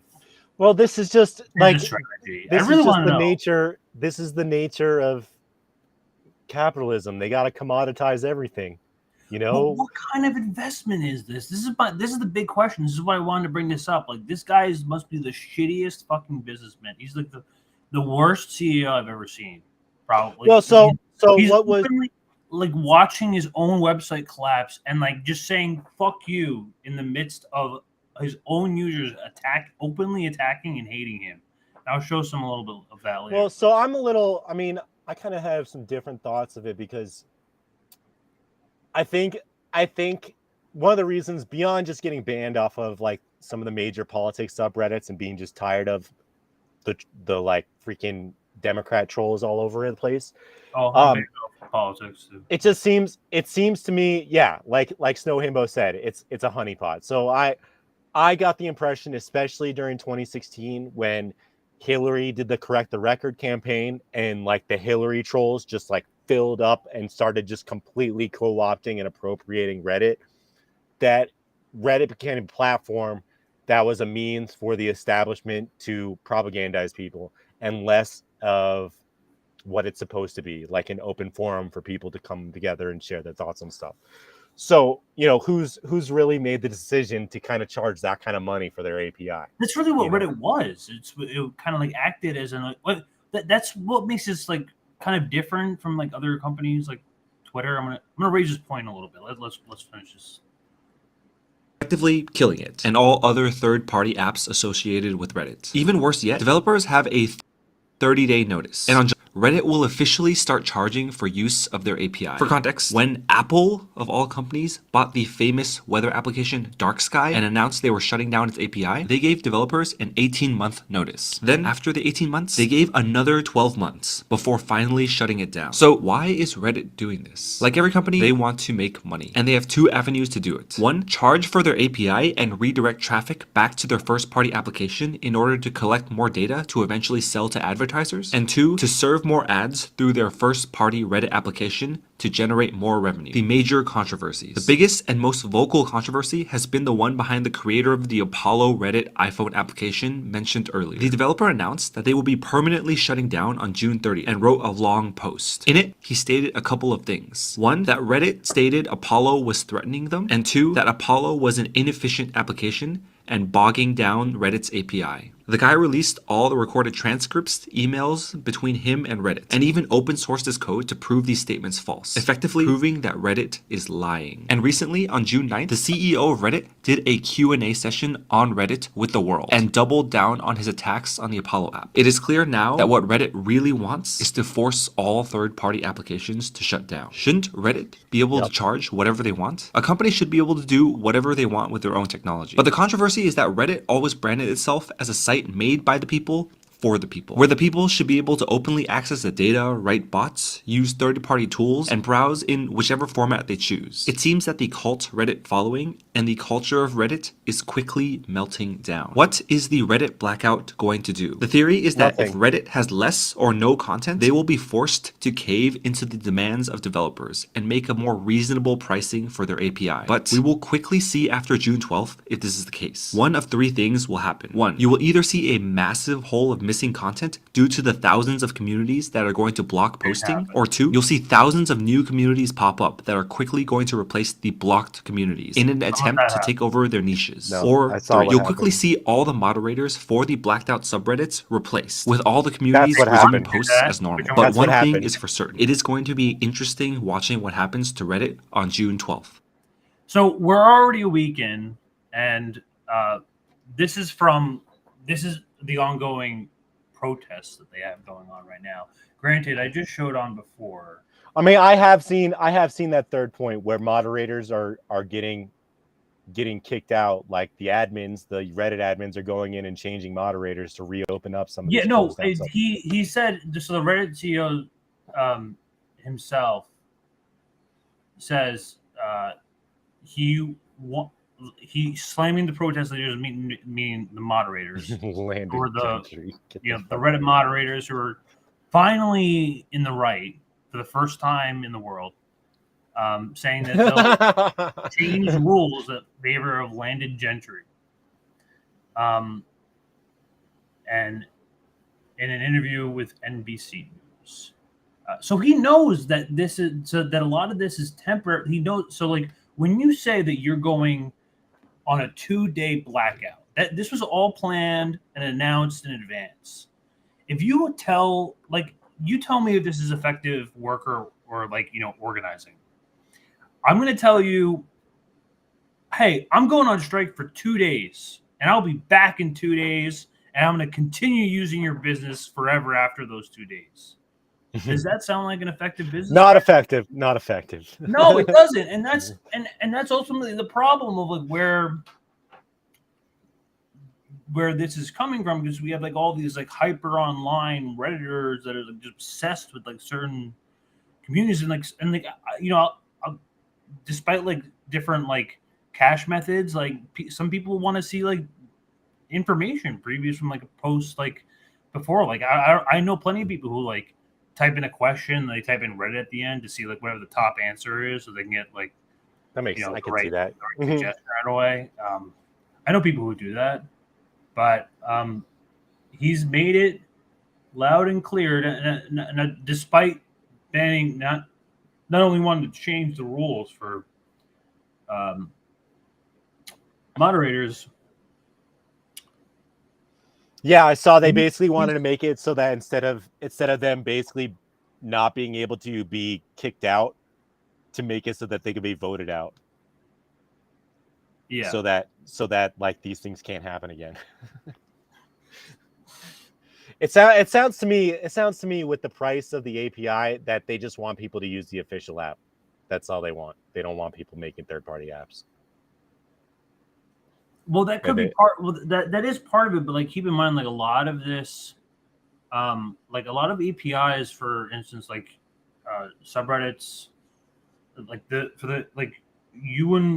reason you don't see a bunch of posts that are like make your dick 10 inches bigger with like right dick pill posts like in every other post is because they have bots that clean up spam, and they have bots that detect keywords, and they detect things that are able to pick up. And there's so many of these subreddits operate on these bots already. Like there's so many subreddits that operate on the use. Like I can't even imagine a Reddit that exists without not at all. But there's also I think there was I'd have to look back into it. It's a little bit of a sidetrack, but like something like the top 100 or 500 subreddits are all run by the same people. So yeah, it's surprisingly not as diverse as you think. And again, I think this goes back to how the DNC thoroughly co-opted Reddit back in like 2016 and never let go.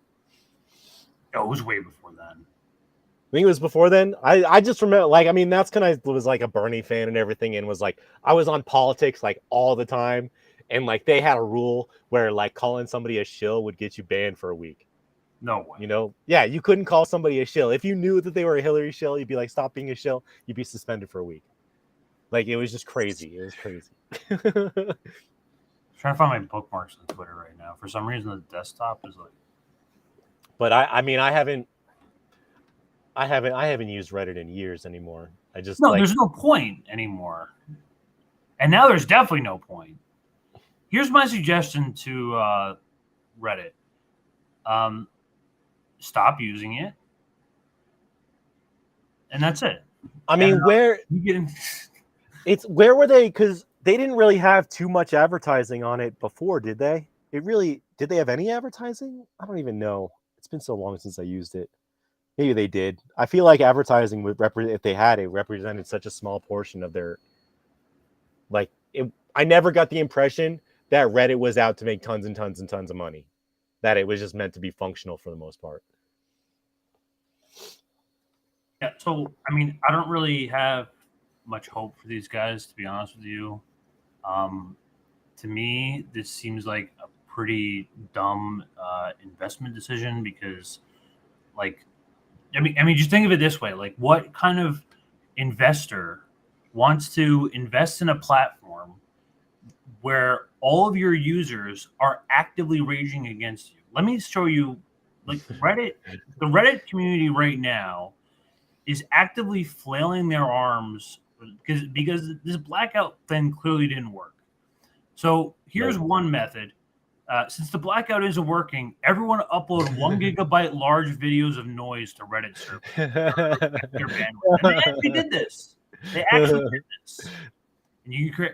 And just for anyone who I don't recommend that. I definitely don't recommend that you do this. He actually has that. That'll make a gig of white noise. Take this thread of text and then post it onto Reddit so that you can fuck up their bandwidth over and over again. Definitely don't do that. But that's just a suggestion. Either way, that's funny. The other day, I saw that one. They had the entire front page of just pictures of John Oliver. Pics, the subreddit Pics itself was flooded with just pictures of John Oliver. The front page was just all John Oliver. And this was their retaliation, their protests. Some communities are still in blackout. Most kind of it won't stay like that. It won't stay like that. They're on their last wins. I mean, these moderators. It's funny. I was looking at Twitter and I saw some posts where people like moderators basically begging the admins to not lose their freaking mod permissions because they're like, I have no job. I don't do anything but Reddit. Please, please don't take away my mod permissions. Please, it's all I have. Man. So, and I saw another thing where it's like the amount of labor, and this goes back to what you were saying about like the bots and stuff. It's not like the bots are just automatic. Like the bots have to be programmed. They have to be like set up certain ways, and they have to like create them and to make sure they act a certain way. But like apparently there's like millions of dollars worth of labor that goes into the investment and upkeep of these subreddits. So these moderators, maybe they're just freaking, basement dwellers or whatever. They still do a lot of work to make this site, make Reddit functional, because they're the ones that produce all the content. They're the ones that make sure that the content is up there, and they do it for free. That's crazy. Yeah, and Aaron Schwartz was one of the good ones. Insane. All right, I guess we can hop on the Cornell West. Okay, and I was listening to it. There's nothing really. Yeah. Huh? I didn't exactly put this in the thumbnail, but it's a story. It's all right. So because I wanted to go over some of so last week I did my first show. I kind of did a breakdown of Cornell West and Marianne Williamson and RFK Jr. from the recent interviews. But Pasta from Combo Couch had an excellent interview with Cornell West yesterday, and I just kind of wanted to talk about a couple key points on it because he was actually calling him out the other day, but I guess I could talk a little bit more in detail. It's just kind of like a train wreck. I think we're all willing to kind of admit at this point it was kind of a little bit of a disaster. But granted, Pasta is a bit of a fiery one. He's well, it wasn't like he was antagonizing Cornell West. He's a genuine interviewer, is what I mean by that. He's like, he's not gonna throw any softballs. He's gonna get down to the bottom of it as best as he can. That's why he asked RFK Jr., despite Pasta's blinders to RFK sometimes. He confronted him with the Israel question about why he deleted the tweet with Roger Waters. So he's willing to confront candidates, that are. Well, he understands that the role of a journalist because, like I said, to be adversarial to power.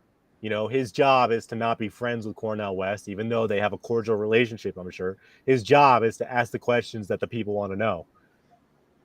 So that should be your role. And again, like Pasta just had an awesome interview the whole time. I don't think there was any moments where Cornell West was offended because I think he was really respectful about the questions that he was asking. I think they were both genuine. They were both pretty genuine. So let's start with actually you can start with 19. Go to 1905. 19. We're skipping a little bit. There's some so fair warning, like as you guys know about Cornel West, he likes to talk a lot. But this first question is basically asking him about his Trump derangement, which I think is really important because he has this like this Diet Cola version of it where he like calls Biden and milquetoast neoliberal and a Trump and Trump's the fascist, the neo-fascist, which is like it delivers the Democratic version of that on like this plate for you that makes it more tasteful, more palatable for you. That right. Makes it seem like there's a better option than the neo-fascism. Well, and that's the thing, and Pasta does a good job kind of calling him out on it. In fact, Pasta brings evidence of the opposite. But. Yep, he even says, if you put a gun to my head and I had to choose between Trump or Biden, I'm going to vote for Trump. Yeah, which I think was completely wrong. If you told me today, and I'm never going to vote for Biden, I'm never going to vote for Donald Trump, but if you put a gun to my head, Dr. West, and said I had to vote for either one of the two, I'm voting for Donald Trump. We're on the brink of World War III here now. Can you see the hypocrisy there? And can you maybe square that circle right there and kind of give us a little insight to this whole, like, Biden gets this treatment, but Trump gets that treatment? Yeah, I mean, one is that we could have been on the brink of World War III with Trump too. Anybody who's head of a militaristic and aggressive empire can lead the world toward war. He could have been with North Korea. I mean, there's all kinds of different possibilities in that regard. So that if we use solely the possibility of nuclear holocaust, nuclear exchange, the head of any empire, when it comes to the most powerful empire in the history of the world, the United States, it could be Trump or Biden in that regard. No, I think part of the difference here is the difference between a catastrophe and a disaster is that. All right, so we can. That's all. I just wanted to give a little nibble of it.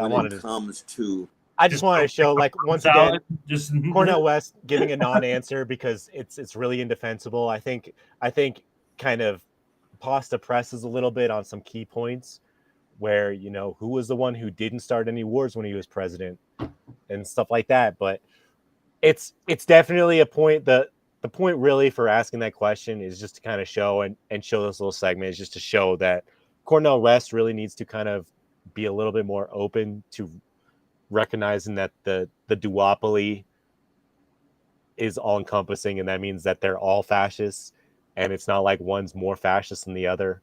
And I hope over time, Cornel West kind of adapts to being, not to say that he's like favorable to the Democrats by any means, but he clearly has a position that's more pro-Democrat than neutral.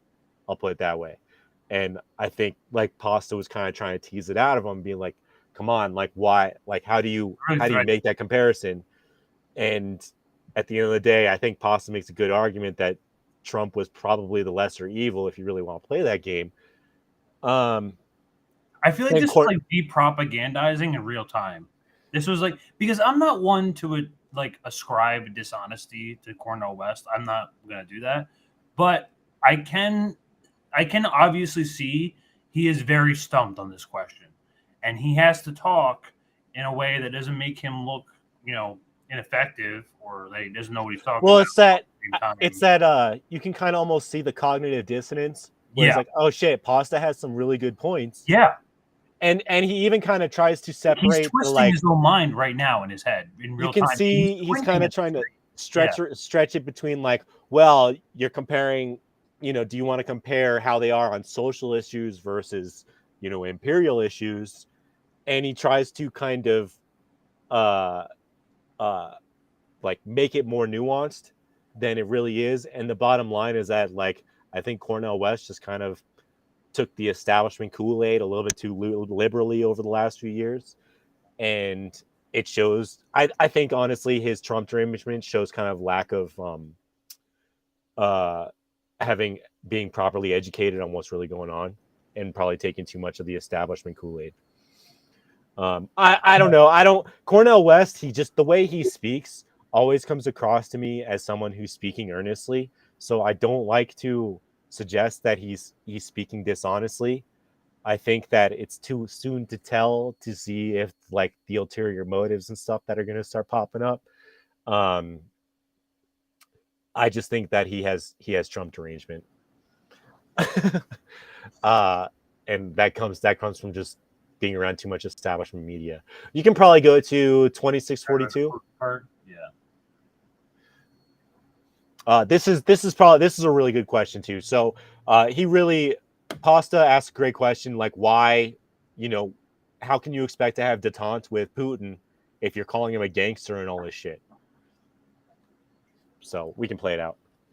2642.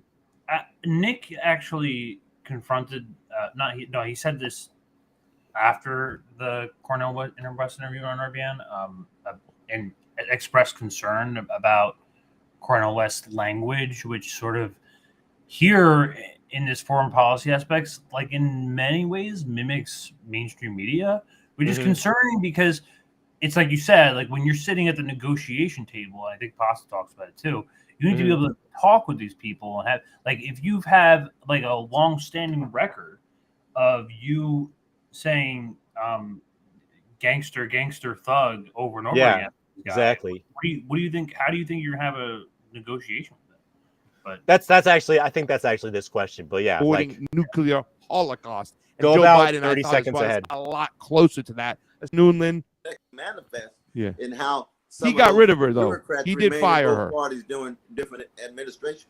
Yeah, he did fire. Well, let's get into, because I want to talk a little bit about the same language we kind of use towards the neo-fascists, the problem I think you could have, and I'm glad you explained that. But I'm a little bit bothered by that same language towards Vladimir Putin. Putin's a thug. Putin's a gangster. I mean, if you're going to be the president of the United States, how are you going to sit down with a man across from you who you're supposed to getting rid of nuclear weapons and try to convince him of that? How are you going to talk peace when you're saying, and I want the plain and simple, this question: did Vladimir Putin have a choice to do what he did in Ukraine? Because I don't think people are kind of really talking about the crux of what's going on. I don't know if people understand. Do you think that Vladimir Putin had a choice to not go into Ukraine? Well, I appreciate the question, though, brother, because, I mean, you got a number of different levels here. First thing to keep in mind is that you've got American imperial provocation with the promise that NATO would not move 1 inch toward Russia. The American empire reneged on that promise. A number of decades later now, 13, 14 countries are now part of NATO, which were formerly associated with the Soviet Union. So it's very clear that that is a massive provocation. I've said on many, many, many occasions that if there were missiles in Mexico or Canada, the United States government would blow them to smithereens. Why? Because empires behave that way, and America is an empire. Now, there's no equivalency between the Russian Empire and the American Empire in terms of power. There's no doubt about that. There's no equivalency at all. But at the same time, there's also... Actually, there is. I think Russia's got her ass handed to us at this point. Let's be honest. Yeah, I mean, I think there's an argument there. They're militarily stronger than ever. Putin has a 70% approval rating, not only there, but in the western part of Ukraine. The support for this war is degrading as time goes on, and everyone is realizing how, like, as more and more money gets sent over there, more and more people are realizing, what's the point of all this? When is this? And Vladimir Putin actually, like, did you see that today where Vladimir Putin, he showed a signed peace agreement? Yeah. Between him and Ukraine in April of 2022. I'm assuming that's the one that Boris Johnson put the kibosh on, right? That was the one that Boris Johnson went over and told Zelensky, no, don't negotiate. I figured that was the same thing. Yeah, play a little bit more of that. Holy shit. Oh my God. You gotta see what Himbo sent in chat. So the fact of coming out of the KGB and a whole host of other trajectories of Putin himself, maybe calling him a gangster or calling him I've never used the word thug. Calling him a gangster might be viewed as just some kind of symbolic gesture to the liberal and neoliberal circle. But I'm concerned about Russian brothers and sisters, just like I'm concerned about Ukrainian brothers and sisters, just like I'm concerned about anybody else. And when you have mechanisms of repression anywhere, I'm going to call that into question. So that all right, that's probably a good place to pause that. So I just wanted to show. So he doesn't really have an answer there. But what's interesting is that Cornel West, he's like, we know he's an anti-imperialist from the way that he speaks in how relationship to how empires, like how they function. He kind of has an understanding there of how global conflict works. So he admits that NATO provoked, okay? But he still says that what Russia did was with their invasion was a crime against humanity. So, we can have a whole discussion on whether, and Pasta kind of goes into it a little bit, tries to tease it out a little bit, but we can go into a whole discussion onto whether there was justification for Russia to cross into Ukraine, but and it really sucks that we're able to be able to apply this terminology like crimes against humanity for something. Yeah, and I think that's like a disingenuous. America does, like dropping fucking drone bombs every day for your entire presidency is not the same thing as taking up protecting a couple of Russian civilized areas. Well, and I think that's the argument over it. It's and like then what I was saying, having peace agreements in the background, and then also not like Putin would have Ukraine by now if it wasn't for it. Like, if it wasn't for whatever patience he has left, Putin would have taken the entirety of Ukraine by now. Well, I think he's doing the same thing that the U.S. is kind of trying to do with Russia, just the attrition, just take out, demilitarize Ukraine. That's also partially what it is that like there's an infinite weapon supply to this small, tiny country that like normally wouldn't stand a chance. I mean, here's the thing. There's a lot of significance in Ukraine from Russia. The ideal, I think the person who has of all the candidates running against Biden right now, okay, other than I will say, Trump said he would get us out of Ukraine within 24 hours. So that's a powerful statement, and I'm not going to discredit him because that's a great statement. However, RFK, of the people who are running who are considered on the left, he was the only one who really has the same position as like the lefties in terms of Ukraine. He did show some evolution since his presidential campaign in having a more openness to recognize that like we really instigated this shit. Cornel West, I don't know where his how he can say that's like, oh yeah, well, NATO increased like another 13 countries into NATO when we said we were going to stop, in East Germany, and that never happened. So I don't know how you can, on the one hand, recognize NATO encroachment and recognize that that's like an existential threat to Russia, and then at the same time say that what Russia did is a crime against humanity because it defended itself. So maybe that's just my perspective. Like, I just think that you can't have it both ways like that. If you're going to recognize NATO encroachment, then you have to recognize that Russia at that point has the right to defend itself, even if that means defending itself within Ukraine's borders. And I think Cornell tries to both sides it a little bit. And I think that's a little disingenuous. I think with something like this, it's good to have. I mean, we can just sit here and come up with reasons in our head. Like, is it like ignorance or is it? No, I think he has some Russophobia. I think Cornel West is a bit of a Russo. It could be some like Cold War propaganda shit, but I think he just is like anti-Russia. Just hitting the Kool-Aid. 14 countries now with U.S. missiles right on the borders of the Russian Empire. Putin's back is against the wall.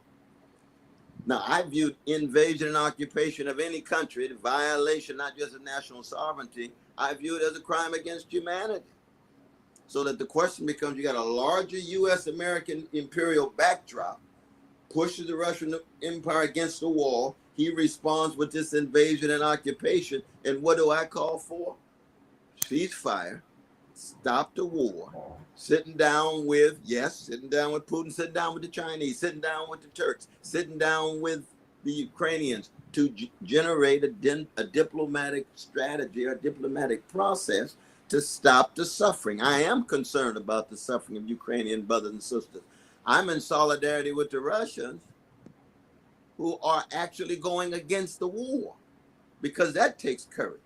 But that doesn't mean that we downplay the role of the American imperial project. NATO historically, most Russians, like if you go there, they support the war.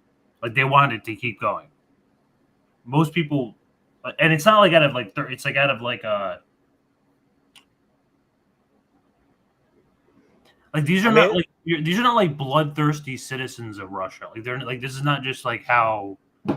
No, but I would think that I would think that if I was in Russia, I would see NATO. If I was a citizen of Russia, I would see NATO as an existential threat. Exactly. Yeah. So it'd be like, oh yeah, NATO wants to get Ukraine. Of course, we're gonna do what we have to do. Yeah, like how high was George W. Bush's approval rating during the Iraq War? I don't know. Well, not George W. Bush. Like wars, like when they begin, increase your approval rating, don't they? They can, because they galvanize the citizenry. Usually, that's what I'm saying. Like, they galvanize support. I mean, that's what essentially. I mean, so that's what's occurring here in Russia for what is in this case. Both of them admit valid, notable. I think also at the same time though, I think we can look at this objectively, and you can see pretty clearly that the U.S. and Ukraine are the aggressors in this situation. I think if you're like being honest about it, and I think that I'm sorry, I think the anti-imperialist take is to be like, yeah, we were the aggressors and Russia did what Russia had to do. I don't think saying that they like. I'm actually, I am kind of lost in the nuance of like, and how criminal is Russia? Like, how bad are they? Well, exactly? Here's the thing that drives me crazy. I don't think Putin's a good guy, but I also don't think he's like a gangster either. I just see him as like any other dude. He's just protecting. Leader. He's doing what he's supposed to do. Yeah, like what would like the thing that bothers me when people say that there were other alternatives, like that's implying that you have better intel than fucking Putin. If you think there were alternatives, like try and imagine for a half a second that you're Putin prior to February 2022, and you know that you will be vilified by every Western country the second that you cross over into Ukraine's borders. That's going to happen. You're going to be vilified permanently, and you do it anyway. He must have known that was the best case scenario. That's the thing that blows my mind, is like one of the things that like Aaron Mate, he has a huge critique of Putin, saying that he should negotiate, he should have did like stop sending energy, etc., etc. Like, there's no doubt in my mind that Putin went through probably 100 different things he could have done prior to crossing over into Ukraine's border. There's no doubt in my mind. Donbass was sitting there for 8 years begging to come in. 8 years, and they had 2 Minsk Accords. Like it wasn't like Putin was like bloodthirsty dying across the border. No, they spent 8 years going back and forth avoiding this, like trying not to have this happen. So like I am truly struggling to see the nuance for the Ukraine flag bios, and like to see like where Russia is so criminally wrong in this case. Like I don't see like how they're equally bad. People just make the quality here. Like to even make the comparison between the U.S. and Russia is just like so false. I can't. It's like there's a hard red line that as soon as you cross another country's borders, that automatically makes you the bad guy, in spite of like the historical significance of everything that happened beforehand. Yeah, like it's I don't know why that is. Like obviously he wouldn't have crossed into Ukraine if like the series of events leading up to it didn't happen. So I don't know. I don't know. I feel strongly that like he was kind of pushed up against a wall, but that's like a whole nother subject. So I guess let's go to.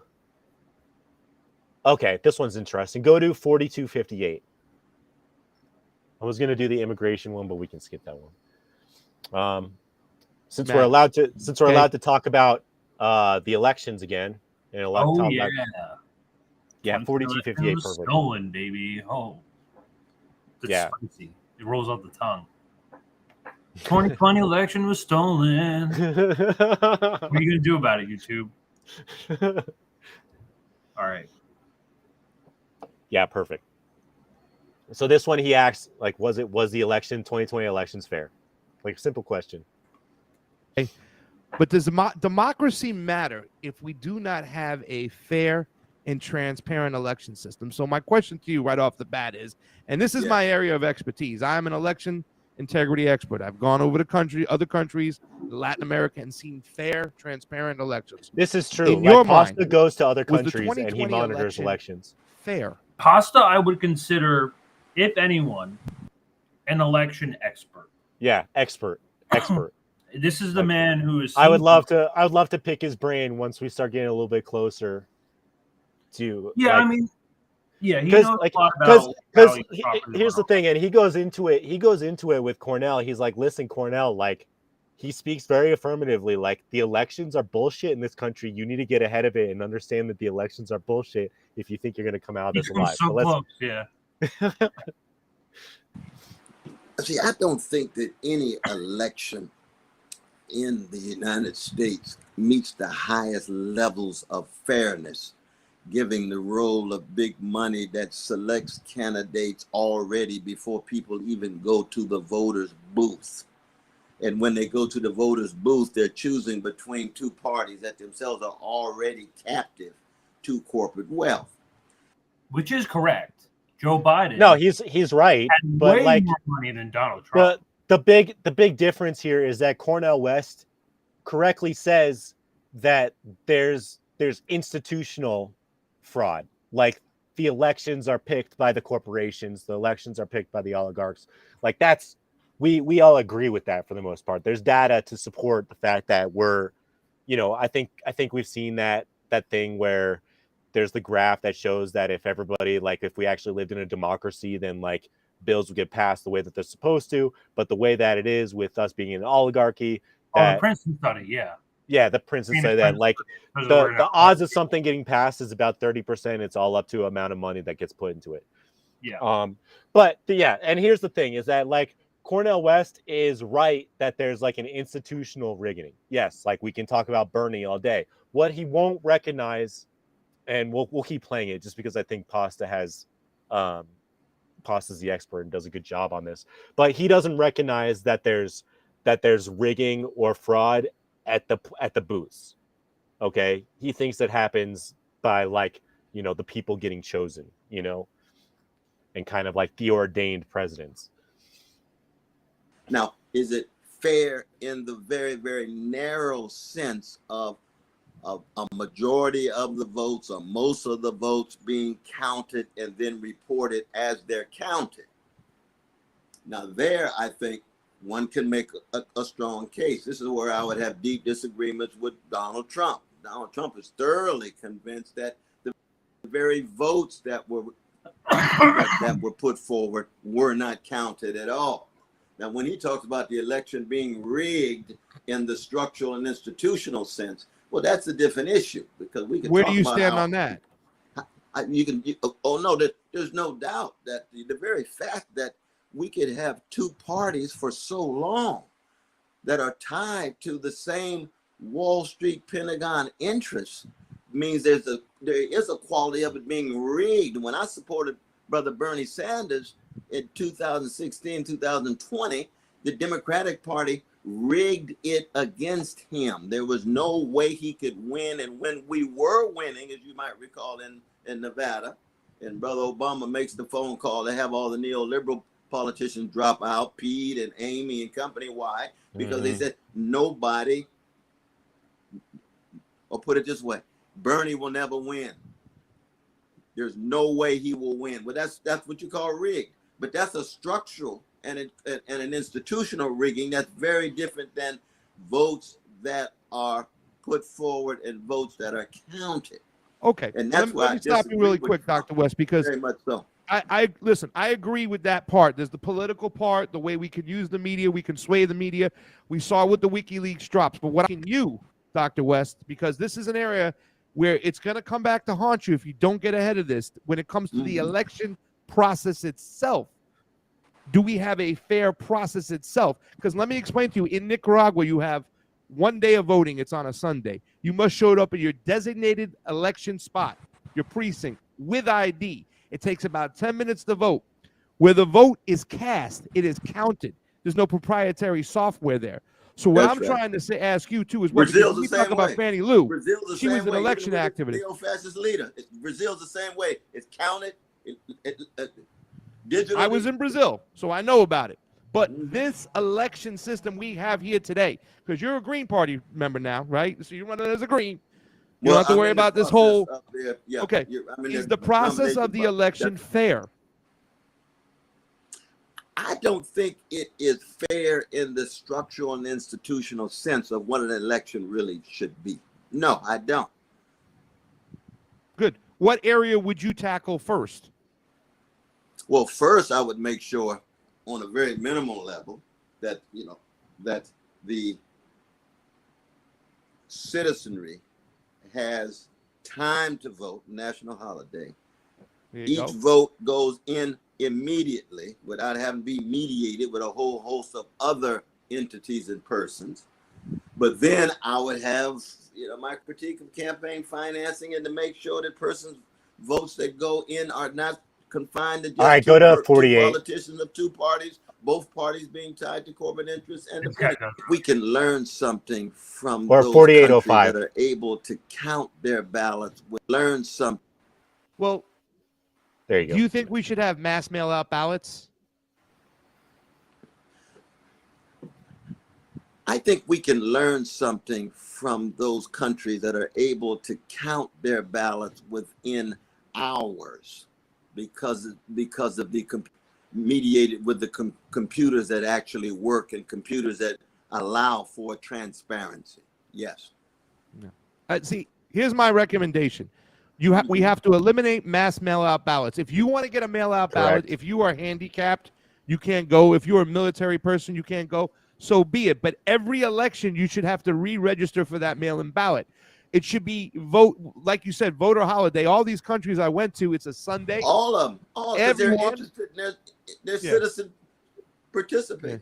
And they all must have ID when they go to their designated voting precinct. This whole vote center makes it impossible to audit an election, but it's also very rapid. You get in and you get out. You don't have to wait for hours in lines. It's almost like they broke the system so they can purposely move people in the mail-in ballots, because with mail-in ballots, you don't need to necessarily generate a voter. You just have to generate a ballot. And with ballot harvesting now, right, when a person can drop off thousands of ballots and then drop boxes, you don't know where these ballots are coming from. There's zero chain of custody. Not to mention the way that Brother Bernie got cheated in the first time in 2016. It was cheated on the back end. We have proprietary software counting these ballots, meaning we, the people who fund this election, that's can't even open up the hood and look at the car and the engine. The election part. So I just like Pasta kind of dropping knowledge on that stuff. That's why I kind of let him talk, because I think he's absolutely right.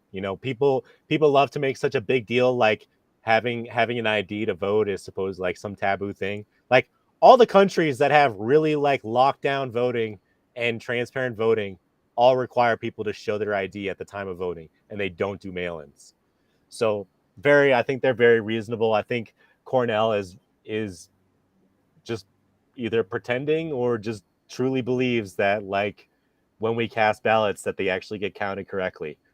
So I think this is more of a moment of Pasta just kind of like giving Cornell West a little bit to think about, rather than Cornell West having like a good answer on that. Because these are things that he's right that you're going to have to get ahead of. I'm 110% positive that the fuckery that's going to take place next year for the elections is going to be so unprecedented. So unprecedented. You're going to have people like RFK, and maybe Cornel West is going to start polling well out of the blue, but RFK is going to poll over 50, 60% without any primaries, without any debates. And like the amount of fuckery that's going to go in to make sure that Biden still wins is going to be ridiculous. Oh, it's going to be the same thing as last time. They're already calling in the unions. They called in those 17 unions that came out full struck. Yeah, I saw that. Yeah. Oh my God. Yeah. And they didn't none of those organizations allowed people to respond to their posts because they'd be like, oh, you guys are a bunch of sellouts. We can do the WF stuff, or we can go into kind of Cornel West's thoughts on COVID. What do you want to do? Oh yeah, let's do the COVID. Okay, so that's 54-24. Pretty tame, right? Huh? Yeah, it's pretty tame, right? 54-24. He I listened to this right before we did this, so I don't think he says anything that's going to be other alternatives was shut down. Let's play this video over here right now because we need an explanation. We got to get out in front of this if we are going to handle this, because if you do want to talk to those conservative people, this is an issue high on their charts. Take a listen. Yes. Go ahead, Cornel. It just strikes me that part of the problem, and what a blessing it just be in conversation with you, though, brother. What a great exemplar of integrity, honesty, and decency you have been over your 79 years on the globe. But it just seems to me there's a spiritual decay in the country in terms of people just not caring about each other, people not being concerned enough about each other. How does one deal with that as a scientist? And it just strikes me as you have been very distinctive as a scientist because you're so deeply grounded in humanity and humanitarian sensibility, grounded in a Jesuit education, grounded in all that love coming out of the Italian-American communities going back to the old country. How do you deal with that spiritual decay? Because you can say what you said on TV over and over again, but if our fellow citizens don't care enough for each other, what then do you do, my brother? Yeah, well, Dr. West, you bring up a very good point. Okay, so this one is upsetting because number one, I don't know how we got to the conclusion that Dr. Fauci is any type of kind person. He has had. How does something like that get set up, by the way? Like, where kind of interview? What's that? Where, like, what did you, does anyone know where that's from? Or it looked like the Real News. That clip. Dr. Fauci was on the Real News? Apparently. Network? Yeah, the Real News Tightrope. I don't know if that's like a show on the Real News, but I don't know. But there's Cornel West having a really dog shit take. Because the AIDS pandemic, right? What that did to our gay community, how it made them suffer. They made a movie about it, the Dallas Buyers Club. I mean, he almost did the same thing with the AIDS pandemic he did with COVID, where he didn't allow other alternatives, other medicines to get out there. But the thing that really upset me more than anything, Dr. West, and I know you know this because you talk about COINTELPRO, you understand the intelligence community. If I can create a situation in what you do to your body affects me, I have the ultimate divisive weapon out there possible. That statement you made was very, very divisive because it wasn't that we didn't love each other. It's that we weren't able to have a conversation about it. And I can go on about masks, how bad they are. But do you regret these comments, and do you regret kind of uplifting Dr. Fauci in this situation? Because people have said to me, they're like, you should ask Dr. West. It seems like there's more than one crack pipe going around when he could say these things about Dr. Fauci when he's had a history tied to the pharmaceutical companies, tied to gain of function, tied to Bill Gates and the Bill Gates Foundation. The financial gains of this towards the millionaire class, the billionaire class that came to the COVID-19 is off the charts. So do you want to make a comment about this and try to give us a little insight to what you were thinking and why you said these things? Yeah, no, I appreciate you raising this question, though, brother, because, what I said was not based on any extensive investigation. I always know that the pharmaceutical companies have a disproportionate role in shaping the public policy. That's what corporate power and what corporate wealth does, be it in one sphere as opposed to another. But I was basing it in part on what I was perceiving in what Brother Fauci was putting forward, given that knowledge of the pharmaceutical country having that industry having that kind of influence. And it was in real time that we were in such crisis. We had to do something, and we needed to have someone who was trying to put forward a view or a set of policies that could push back the disease on the one hand and also try to envision an overcoming of it down the road on the other. I agree with you. I do not believe in censorship. I do not believe in suppressing. So that's probably good for the sake of that includes time. dissenting. I can kind of summarize the rest of. So, well, that well, ultimately the position I came away from that was he said he's against mandates. Well, did he make? Yeah. So that's no. He actually okay. So yeah, I'll just summarize kind of the stuff here, but he does come out at the end because he asked about the Green, because obviously with the Green Party has a history of supporting mandates and lockdowns. Cornel West does say in the interview that he is against mandates. He's not completely familiar with like Green Party internal policy and stuff like that, but he is against mandates. He explicitly said that. So as far as COVID, I think where Cornel West is right now is that he like just drank the establishment Kool-Aid, and he does sort of admit that he's a little bit uninformed and that's catching up with him. The thing with Cornel West, as he admitted, because he's running on the Green Party and he's trying to appeal to the populace that are typically Trump supporters, he knows he's going to have to evolve his opinion on COVID. So I'm a little bit optimistic that, like, down the line, he starts showing up on more indie, interviews and stuff like that. He might start opening his eyes a little bit and being a little bit more. He already said he's going on an RBN once a month. So I have things to say about that, but no, I know, and I think people do. I'm saying, like, at least he's open-minded, because like clearly in this conversation, like he says, like, oh yeah, like I might be smoking the crack pipe a little. Yeah, he does. He admits that he doesn't know everything about it, and that he was basing. That's what I mean. Like so like when you're having an intellectual conversation with someone, versus like if you're censoring me and being hostile and want to like destroy everything, versus like, oh, I didn't know that. Tell me more. I'm interested in here. Like I'm much more willing to respect the latter, as opposed to what I hear from. And that speaks to, so both Cornel West and RFK Jr. are going to show us whether within the next few months, year, whatever, Cornel West, as far as COVID is concerned, we're going to see if he's capable of having some growth. And RFK on the other side, Greenwald seems to think that he's going to be able to come around. But RFK has one of the worst positions on Israel I've seen from any apparatchik as long as I've been alive. Just awful. And we all hope, knock on wood, that RFK goes and does an interview with Max Blumenthal and has, like, his mind explodes because of the knowledge that will be imparted onto him. So we all hope that these guys are honest actors. We think highly of people like Cornel West, of course, and we think highly of RFK. He is a Democrat, but he does show moments of being open to stuff. And I think those two positions, whether it's COVID or Israel, issues that are going to be talked about a lot more as the months go along with these candidates. So this definitely isn't the last that we've seen of them speaking on these topics, and I hope that they both evolve on them, because that's really going to show,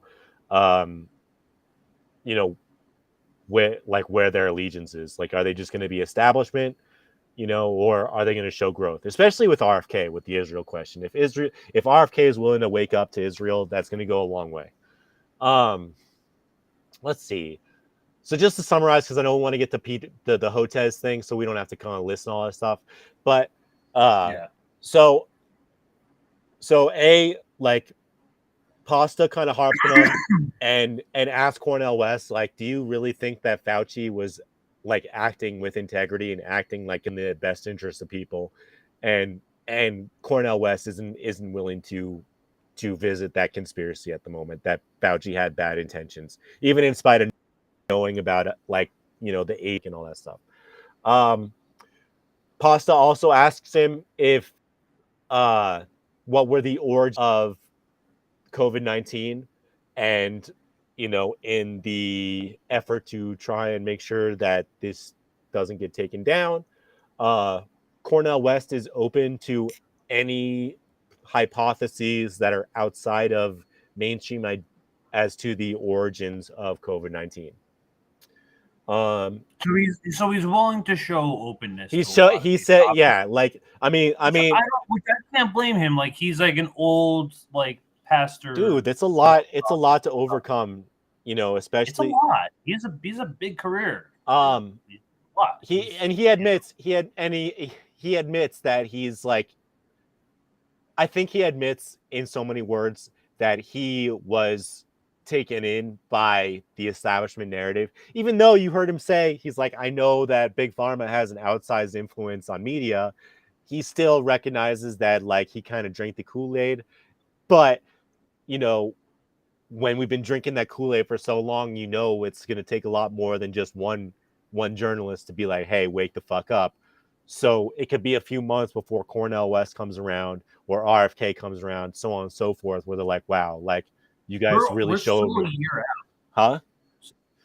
We're still a year out. Yeah, we're still a year out, but I mean, these are questions that are going to be like the COVID question, and the Israel question are going to be really, really, really important questions for them going forward. I think almost more than anything. No one's going to get away. Nobody who's rung against Biden is going to be able to get away from the Israel question.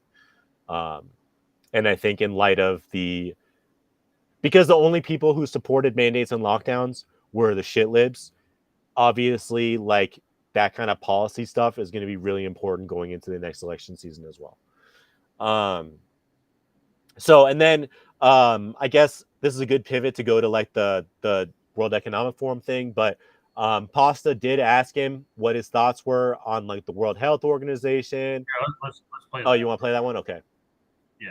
Complicated than what was put forward in the past or even in the present. We'll find out retrospectively, but I'm open to a variety of different views on this issue, my brother.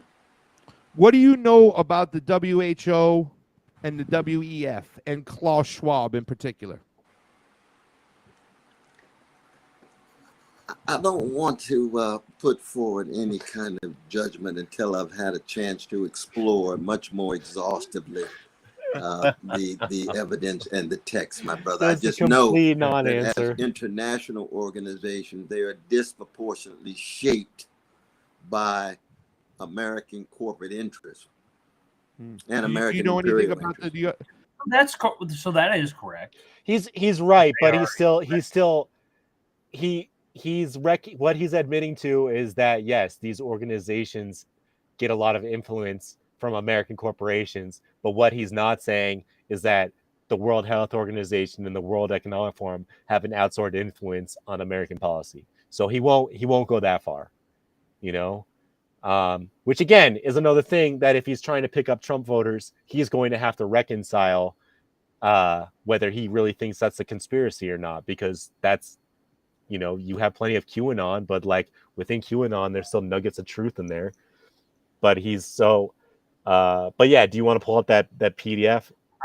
No, I know. I just find it really interesting that Himbo linked this in chat, where on page 50 of this World Economic Forum document, they have a quote of Cornel West. So it seems like they respect him. I mean, they don't. He doesn't seem to know who they are. There's no way he doesn't know who they are. Like, I refuse to believe that. Is it? I don't know. I really don't know. I really can't cast any judgment. At least not right now. I mean, I have to know more. But the way that he interacted with Fauci in that interview, it was just like Fauci. The way that he recepted it was just like, oh yes, thank you, Dr. West. You know what I mean? Which is like, yeah, I guess like the respect you would give to him normally, but it just seems whenever I see something coming from Fauci, it just seems so disingenuous that 100%. I can't like read it either way. But we can go. We can play the jabs one too if you want to bother. But the what one? The last question where he's the jab safe and effective. Yeah, we can play it if you want, but he does say, like I said, he does mention that he's against mandates, which is important. Obviously, like that was a Green Party position, and he's saying he's that's an important part to highlight because that's like really the first position, and it's a pretty bottom line. Granted, I know it's a low bar. No forced medical injections. I know, right? It's a low bar, but it's a pretty low bar. But at least, like, we can't even get a Green Party like nominee to have that position. So, like, at least he has that. Besides Joe Biden. But yeah, if you want, I mean, you can play it if you want. Otherwise, we can go into the Hotez stuff. But I mean, basically, Cornel West just admitting that he kind of took the establishment position and just ran with it. Yeah. And okay, this was also another thing that he said too. He also kind of assumes that well, you know what? Never mind. I'm not going to say it because I'm not going to say it. But there's still the cognitive dissonance where there's certain things. We love the jabs. There's certain things that people just will not say because they've convinced themselves that they have to be crazy to say otherwise. But he definitely thinks that the jabs were effective to some degree. I can't really say more than that.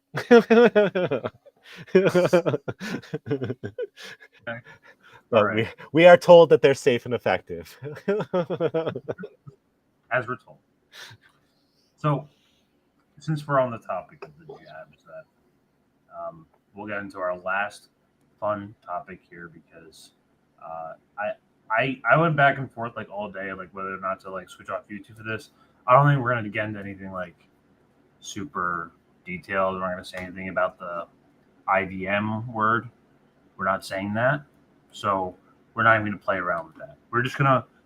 I just find this interesting because there was a lot of conversation surrounding this today, but no one happened to catch this one video that was going around on Twitter. But as everyone knows, Dr. Peter Hotez, famous propagandist, Dr. Hotez for Pfizer and the propaganda establishment, the same man who participated in gain of function research, has active money from Bill Gates and checks from several different giant medical institutions. But let me bring this up here. Now, he's gotten to a little bit of a fiddle with Joe Rogan, it seems like, after this smear piece. It basically effectively, I mean, there's another tweet where he's effectively calling RFK, Joe Rogan, and someone else as a complete fascist, as if like, and this is the one guy who was able to tie anti-vax with anti-Semitism. Oh my God! This is like pure Hillary camp. Like this is where you're getting this is the pure Kool-Aid. But yeah, Joe offers him $100,000 to a charity of your choice. If you claim what RFK Jr. is saying is misinformation, debate him on my show with no time limit. In response, Joe says, Mr. Hotez here says, Joe, you have my cell, my email, and I'm always willing to speak to you. Yeah, just not on the record. Just not an answer at all. I challenge you publicly because I publicly quote tweeted and agreed with that dog shit. Putting you on blast, motherfucker. You're serious about what you say. I love this version of Joe Rogan. Like, I want quote tweet Joe Rogan back. Like, I want this version. Like, I just like if he has to do like a couple less podcasts in order to do this, like, I would love for him to just slam on people all day because of his audience. Because everything he does turns into a fucking news cycle. It's crazy. And I love like how you can just dunk on people like this and like have the entire spotlight. The entire internet is just all about it. Yeah. Joe, if you're serious about addressing vaccines and the fact that 200,000 unvaccinated Americans needlessly perished during our awful COVID waves because they fell victims to vaccine disinformation, I want to have that discussion. No, they're not answer. So again, I'm going to ask you clearly, are you willing to debate RFK on my podcast? And of course, that was never answered with a response. No response. You could probably assume no, because he went on Mehdi Hassan within literally hours. Well, I was watching this probably happen in real time and on Sunday on a Father's Day, no less. God. By the way, the debate pot is now over 2 million. It's probably more than this by now, but several. Geez, I didn't see that other people offered it. Oh my God. He still doesn't want to. He just still doesn't want to debate. Well, now he's just being selfish. It's almost 3 million in that pot, and he won't go.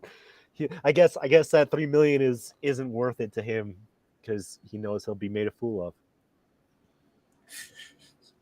That's sad. That's really sad. So let's bring a little flashback to 2019. So when Joe Rogan, the last time Joe Rogan gave this. Yeah, I saw this on his own podcast. Do you take care of your immune system in other ways? Do you take probiotics? Are you cautious about your diet? I'm not as cautious about my diet as I should be. I'm a junk foodaholic, actually. Well, that seems like a terrible thing for your health. It is a terrible thing for my health, and something my wife is working on. But that seems ridiculous for someone who works with health. Yeah. What's going on with you, man? Sometimes, man, I just don't get it right. How often? What? How often? How often do I steal a bag of chips or something like that? Do you eat garbage? I don't know. No, hopefully not every day, but Hopefully not every day. Maybe a couple times a week. Oh, that's what with Rachel, my daughter with autism. That's like our thing is to go to the it's called the burger joint or to Shake Shack to get a cheeseburger. We'll sneak some fries. So you live in large, we call it. Like that mouth pleasure so much, you're willing to sacrifice a little bit of I health. am, yeah. I have to concede that's the case. Well, I don't have to tell you, but there's a large body of data that connects poor diet to a host of diseases. Mm-hmm.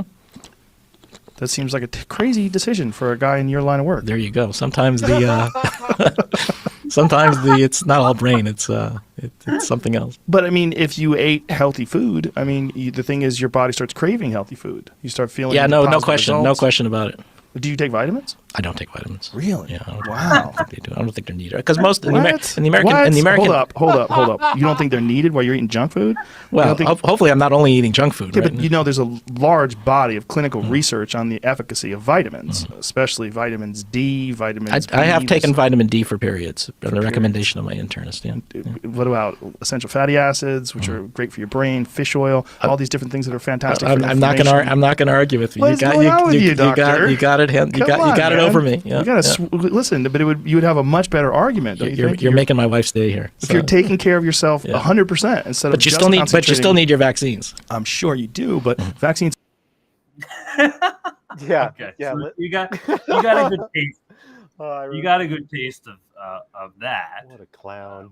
What a clown! Just like asking him normal questions. So aren't going to prevent. Shitty diet, huh? Yeah, no. So in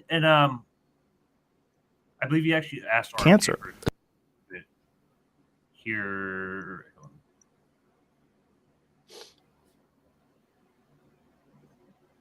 the big one. He's a big one, and he seems like a very intelligent guy. How could he not be aware of the science behind this, and what is he getting wrong? What he's getting wrong is just about everything. He's formed an organization called Children's Health Defense. and he had a press conference about it. I think it was September, October of last year. It is probably one of the best organized anti-vaccine groups out there. Now, he's doing other things other than vaccines.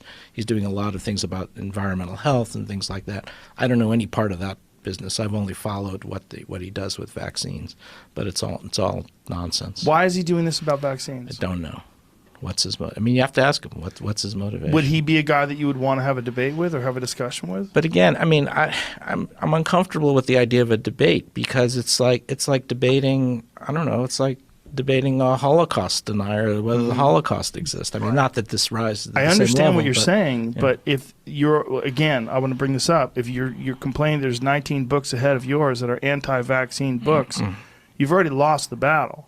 Like, it's time to regroup, and maybe regrouping would be confronting someone with actual scientific information. I mean, you are a real doctor. You're a guy who actually studies this, and you're a man who understands the science.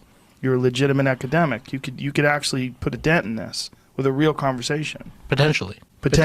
Yeah. I mean, what would he be able to say? Like, what is his take on it? Well, remember, he's an attorney, and he's very clever, right? And Right. you know, he knows how to do arguments in court. And what am I? I'm a scientist. so Right, but do you think that he wants to deceive What am people? I? I'm a scientist. Yeah, I'm just a dumbass. I mean, he's just a propaganda. Exactly. He's just admitting that he can't win on data because the data is not on his side. So immediately to the rescue comes Mehdi Hassan, one of our good friends over at MSNBC, came to save the day. They came to. There's the lab coat. Came here just to push back on the idea of debate. God. Because we can't have debates in science. We're not allowed to talk to each other because there's only one approved way that we can conduct science.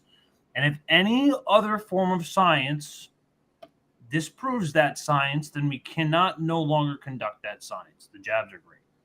Contrary to what RFK Jr. and other anti-vax nuts have claimed, there is no connection between vaccines and autism, no established documented connection between vaccines and serious diseases or mass death. Vaccines tend to save lives across the board, do they not? That's what the peer-reviewed evidence overwhelmingly shows, does it not? And people are dying right now from COVID still because the evidence on COVID vaccines' efficacy is being ignored or shouted down on social media. Well, there's three or four moving parts to this. So I'm a vaccine scientist. I make low-cost, patent-free vaccines for low and middle-income countries. We made 100 million doses we made 2 vaccine prototypes that led to 100 million doses being administered in India and Indonesia. No patents, minimal strings attached. So does that mean he's giving them away? Does that mean he's not making taxpayer money? Does that mean he's not making any money off of it? No, he's definitely making a lot. Okay. Just checking. We actually found a way to bypass patent free. Get the fuck out of here. Pharma companies, and yet RFK Jr. incessantly calls me a pharma shill when, if anything, our vaccines maybe kept Pfizer and Moderna out of markets in India and in Indonesia. So I don't understand that piece. And then the reason I got involved with RFK Jr. in the first place is I have an adult daughter, Rachel, who has autism and intellectual disabilities, and wrote the book Vaccines Did Not Cause Rachel's Autism, that refuted all of his false claims. And that's been, he's been kind of after me ever since then. And now he's at it again. But this time, Elon, this time, Mehdi, it's caused something really terrible, and that is during our COVID pandemic. I have a new book coming out that basically says 200,000 Americans needlessly perished because they believed the anti-vaccine disinformation and refused to take a COVID vaccine during our Delta wave and BA1 Omicron wave in 2021-22, after vaccines were widely available. So the point is, anti-vaccine disinformation, it's always done a lot of damage and harm, but now it's a lethal force in the What'd you say? I shouldn't repeat it just in case, but it's just United States, and that's why we have to have that discussion. And I offered to come and go on Joe Rogan again. I've been on a couple of times and have that discussion with him, but not to turn it into the Jerry Springer show with having RFK Jr. on.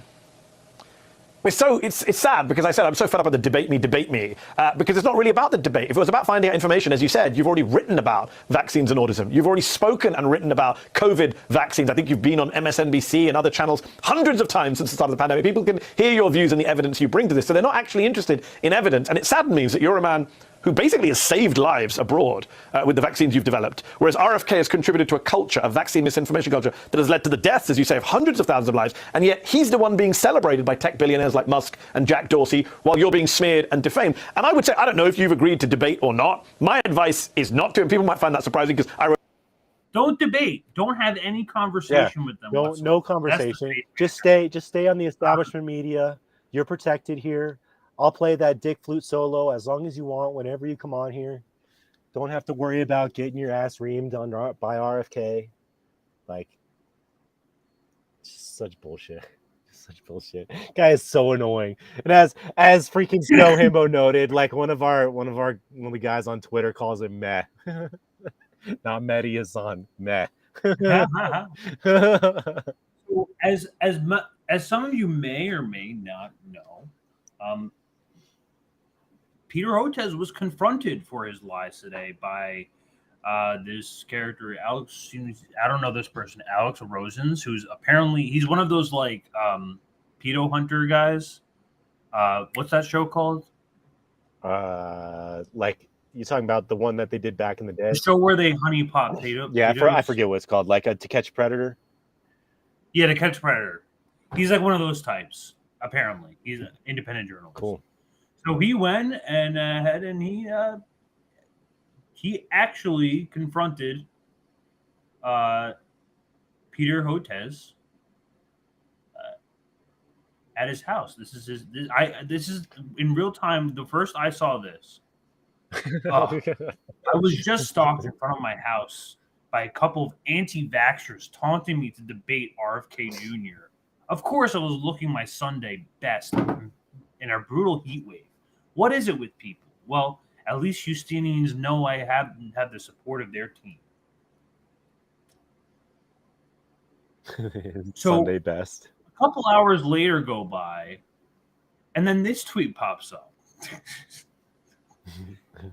And it's full video of pedo hunter Alex Rosen confronting Peter Hotez to his face. Okay. Let's see him run away from his lies in real time, in real life. Oh, are you Peter Hotez? I am. Hi. Nice to meet you. How are you? Hey. So why are you not like going to debate RFK on Joe Rogan's podcast? Oh, come on, that's harassing. I'm just curious. What? Nothing hostile. Just curious. I haven't said anything one way or the other. I mean, are you planning on doing it? He just invited me, so we'll see. And I think you should, though. Well, we'll give it some thought. Okay. Okay. And what do you have to say to people who think they're vaccine injured? Anything for them? Don't come to my house. I mean, do you have anything to say to people that think? Do you have anything to say to people? Yeah. I mean, do you think vaccine injuries are real, Peter? Peter, it's just a question. Settle the science now. On a safari to go vaccinate more kids? Okay. Oh, are you Peter Hotez? I am. I cannot believe. I can't imagine the opportunity to do this. I just can't. But Dude, this is fresh off. 2.6 million to go to charities for him to talk to RFK for a few hours, and he's like, and no, he can't do that. He just he can't. Mm-hmm. He's like, no, thank you. Too detrimental to the establishment. Yeah, I love that line. This is harassment. Yeah, like AOC's like tweets are violence sort of bullshit. This is fresh off CNN. Like, just talking. Vaccine scientist said he was accosted outside of his exchange with podcaster 945, a podcaster Joe Rogan, who challenged him to debate Robert F. Kennedy Jr. Snowflake of the week. Oh no, they're all freaking out. Watch this video. 1 second. I mean, why not just don't call it a debate. Call it a discussion. If you call it a discussion, maybe you get better results. Nobody likes to do the debate bro thing. The debate bro thing has leave bad taste in everybody's mouth, but Yeah, I know, but you have to listen to Mehdi Hassan and Peter. Listen, debates are no good. This is not how we have reasonable scientific. We have settled science here. Yeah, we have settled science that you just trust like a religion. This narrative, right? That's what all the liberals are saying, including all the ones on TikTok. They're losing their minds. This is an insane video. Trigger warning. We need to talk about this right fucking now. Right fucking now. Dr. Peter Hotez was walking out front of his home in Houston, and this happened. Okay. Oh, are you Peter Hotez? I am. Hi. Nice to meet you. How are you? Hey. So why are you not going to debate RFK on Joe Rogan's podcast? Oh, come on, that's harassing. I'm just curious. What? Nothing hostile. Just curious. I haven't said anything one way or the other. I mean, are you planning on doing it? He just invited me, so we'll see. And I think you should, though. Well, we'll give it some thought. Okay. Okay. And what do you have to say to people who think they were vaccine injured? Anything for them? Don't come to I mean, do you have anything to say to people that think? Do you have anything to say to people? Yeah. There are so many things wrong with this, so let's break it down, shall we? And while I wish I could bring chats up. Maybe we'll debate them later, kiddo. Maybe when there's not a fascist debating us, maybe we can have a debate then, huh? Unbelievable. Does that sound better? Average Karen. I understand it may be difficult to see who was actually filming. It's this fuck right here. Alex Rosen, a.k.a. Chet Goldstein, a.k.a. my fucking YouTube channel got shut down because I am a racist, bigoted, fucking creep. So you understand why this may be intimidating. He ran up with him in a fucking. I'm just trying to imagine this. Like he's built like a fucking. Do you see him? Yeah, he's enormous. Alex is fucking 42 years younger, 9 inches taller, and 200 pounds bigger than Dr. Hotez. Just shows up at his house, blaring like he was. And you'll say, yeah, it's a public street. No. He sought him out and then ran to him as he was going into his house after his walk. Trigger warning for these next couple of clips because this really embodies who Alex is. Give me advice on girls. I'd say the number one advice on getting a girl is do it when they're sleeping. Obino will probably start dancing. He says some bad words here. Damn. Nice fellow. Yeah. I am struggling to find out why he is single. And it's because of chuckle fucks like you that we women say all men. Way to prove them right, Alex. For Dr. Hotez, I am so sorry that I'm so sorry, Dr. Hotez. You, a pinnacle in the medical community, have to deal with this bullshit. See, and this is like these people, this is like that like religious fanaticism that comes with like the Branch Covidians. It's a cult. It's a fucking cult. Like, oh, we gotta defend this random fucking establishment hack because if he gets shown as a fraud, then that means everything that's been in my head for the last 3 years is a fraud, and I can't have that. You know, it's a fucking religion. Just what a maniac. Like, I don't know how you get to this point, in like where you're making TikToks about it. I don't know. Like I'm seeing, but like I'm like a normal. I'm watching a bunch of stuff about that, like the trans stuff, and the trans stuff is like the same playbook as the COVID stuff. It's another religion. It's crazy. Dude. But these people are completely nuts. I'll play this video. This is pinned tweet here. I went and turned myself into the Houston Receive. Please have the right heinous yaks today. Come on. Warrants out, but I committed a terrible freaking crime today. I freaking asked a few questions to a sacred figure. I committed a hate crime, I think. And is asking questions to somebody like on their front lawn like illegal? No, unless they ask you to leave their front lawn, but if you're on the sidewalk, no. Oh, it was like on their front lawn, but like after he didn't want to talk, we just both went separate ways. Is that like illegal? No. It's not? I mean, it depends on what. Yeah, no, like he didn't tell me to leave. We just both like walked separate ways. Well, I mean, like asking him questions. Yeah, like I was just like, are you gonna? It was like a presidential debate thing. I was like, are you gonna debate this one guy? And he's like, I don't know. And I asked him like what he thinks about, there were shots involved with children. Yep, in their right arms, COVID vaccines.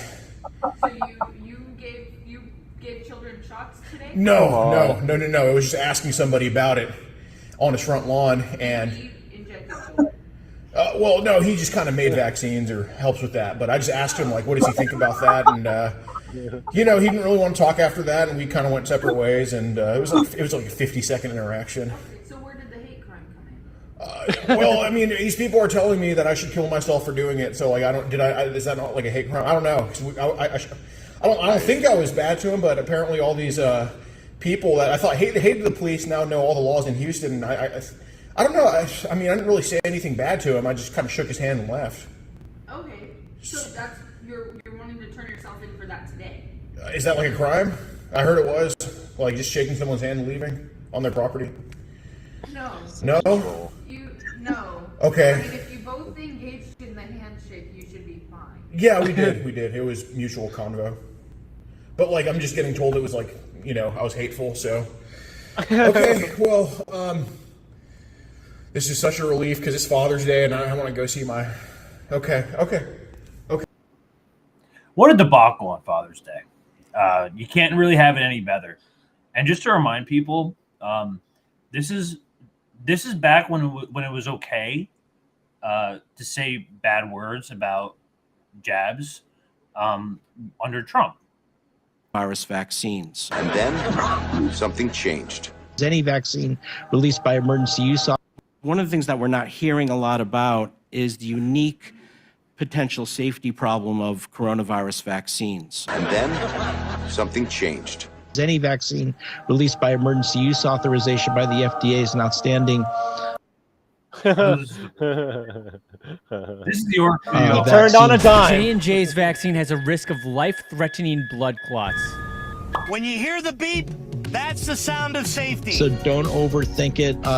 They're both really good. They're all really good vaccines. Get vaccinated now. You gotta call now. If you wait, it's going to be really too late to protect your child. If this was your child, what happens next could make it the worst day of your life. So even though COVID poses zero threat to healthy children, vaccinate your child. I'm not gonna play the whole thing. Yeah, we gotta be careful there. I saw that video on T-Lab yesterday. Actually, that's funny. Yeah, no, everyone's playing it because it's so relevant. He made that like years ago. I had no idea that he actually spoke out against it during Trump. That's the beauty about Orf because he has videos on lock that like he just taught like it comes up like years later down the line. he does like some crazy video years ago and ends up being prescient. Yeah. I mean that's like kind of like what half of this like independent news thing is.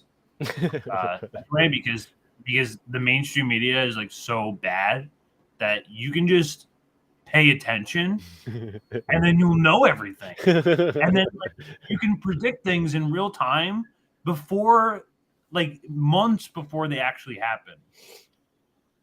It's true. It's crazy. It's funny. That's the nature of our. I would love to see that guy on a show with Rogan and RFK, but it definitely won't happen. It won't happen. It's not going to happen. Don't even get your hopes up. Don't even get your hopes up. Nah. Yeah, that was what you had. Well, that's what we had for you tonight, folks. I hope it was a pleasant Monday. We ran up on 3 hours now, so that was a pretty good time. It's a good show today.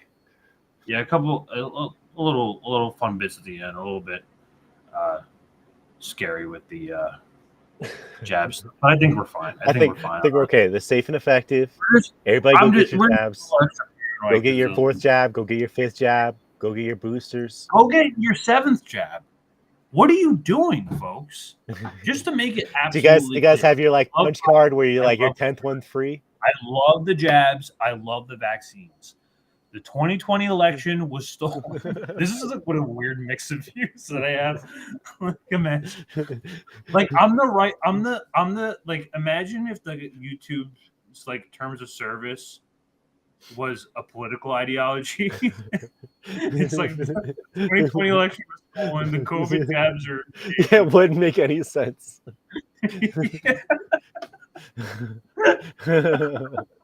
So backwards. All right, folks. Don't forget to like, subscribe. We're 10K away. No, not 10K. 10 subs away from 1,400. That's not too much. Eh? Go get your subs, your sisters, your friends, moms, dads, grandparents to subscribe. Just to drop a little your favorite indie channel, right?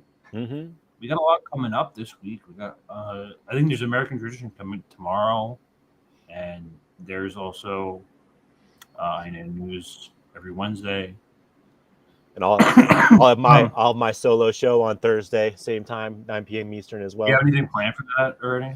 Or no? I have some stuff that I was looking at. That I know you have some stuff on the burner. So some stuff on the burner, but like you know how shit is. Something could happen tomorrow that would just. Yeah, I know. That's the news cycle. So I have like it might be a mashup of different things here and there, but we'll see. Yeah. Okay. You got Angel on Friday, Misty on Saturday. Back to How Do We Miss That with Indian Reef on Sunday, and then Politically Homeless back again here on Monday. So it's a full cycle, baby, 24/7. We're running the clock every day. We got a packed schedule, folks. So keep tight, like, subscribe. Thank you, and good night. Take care, everybody.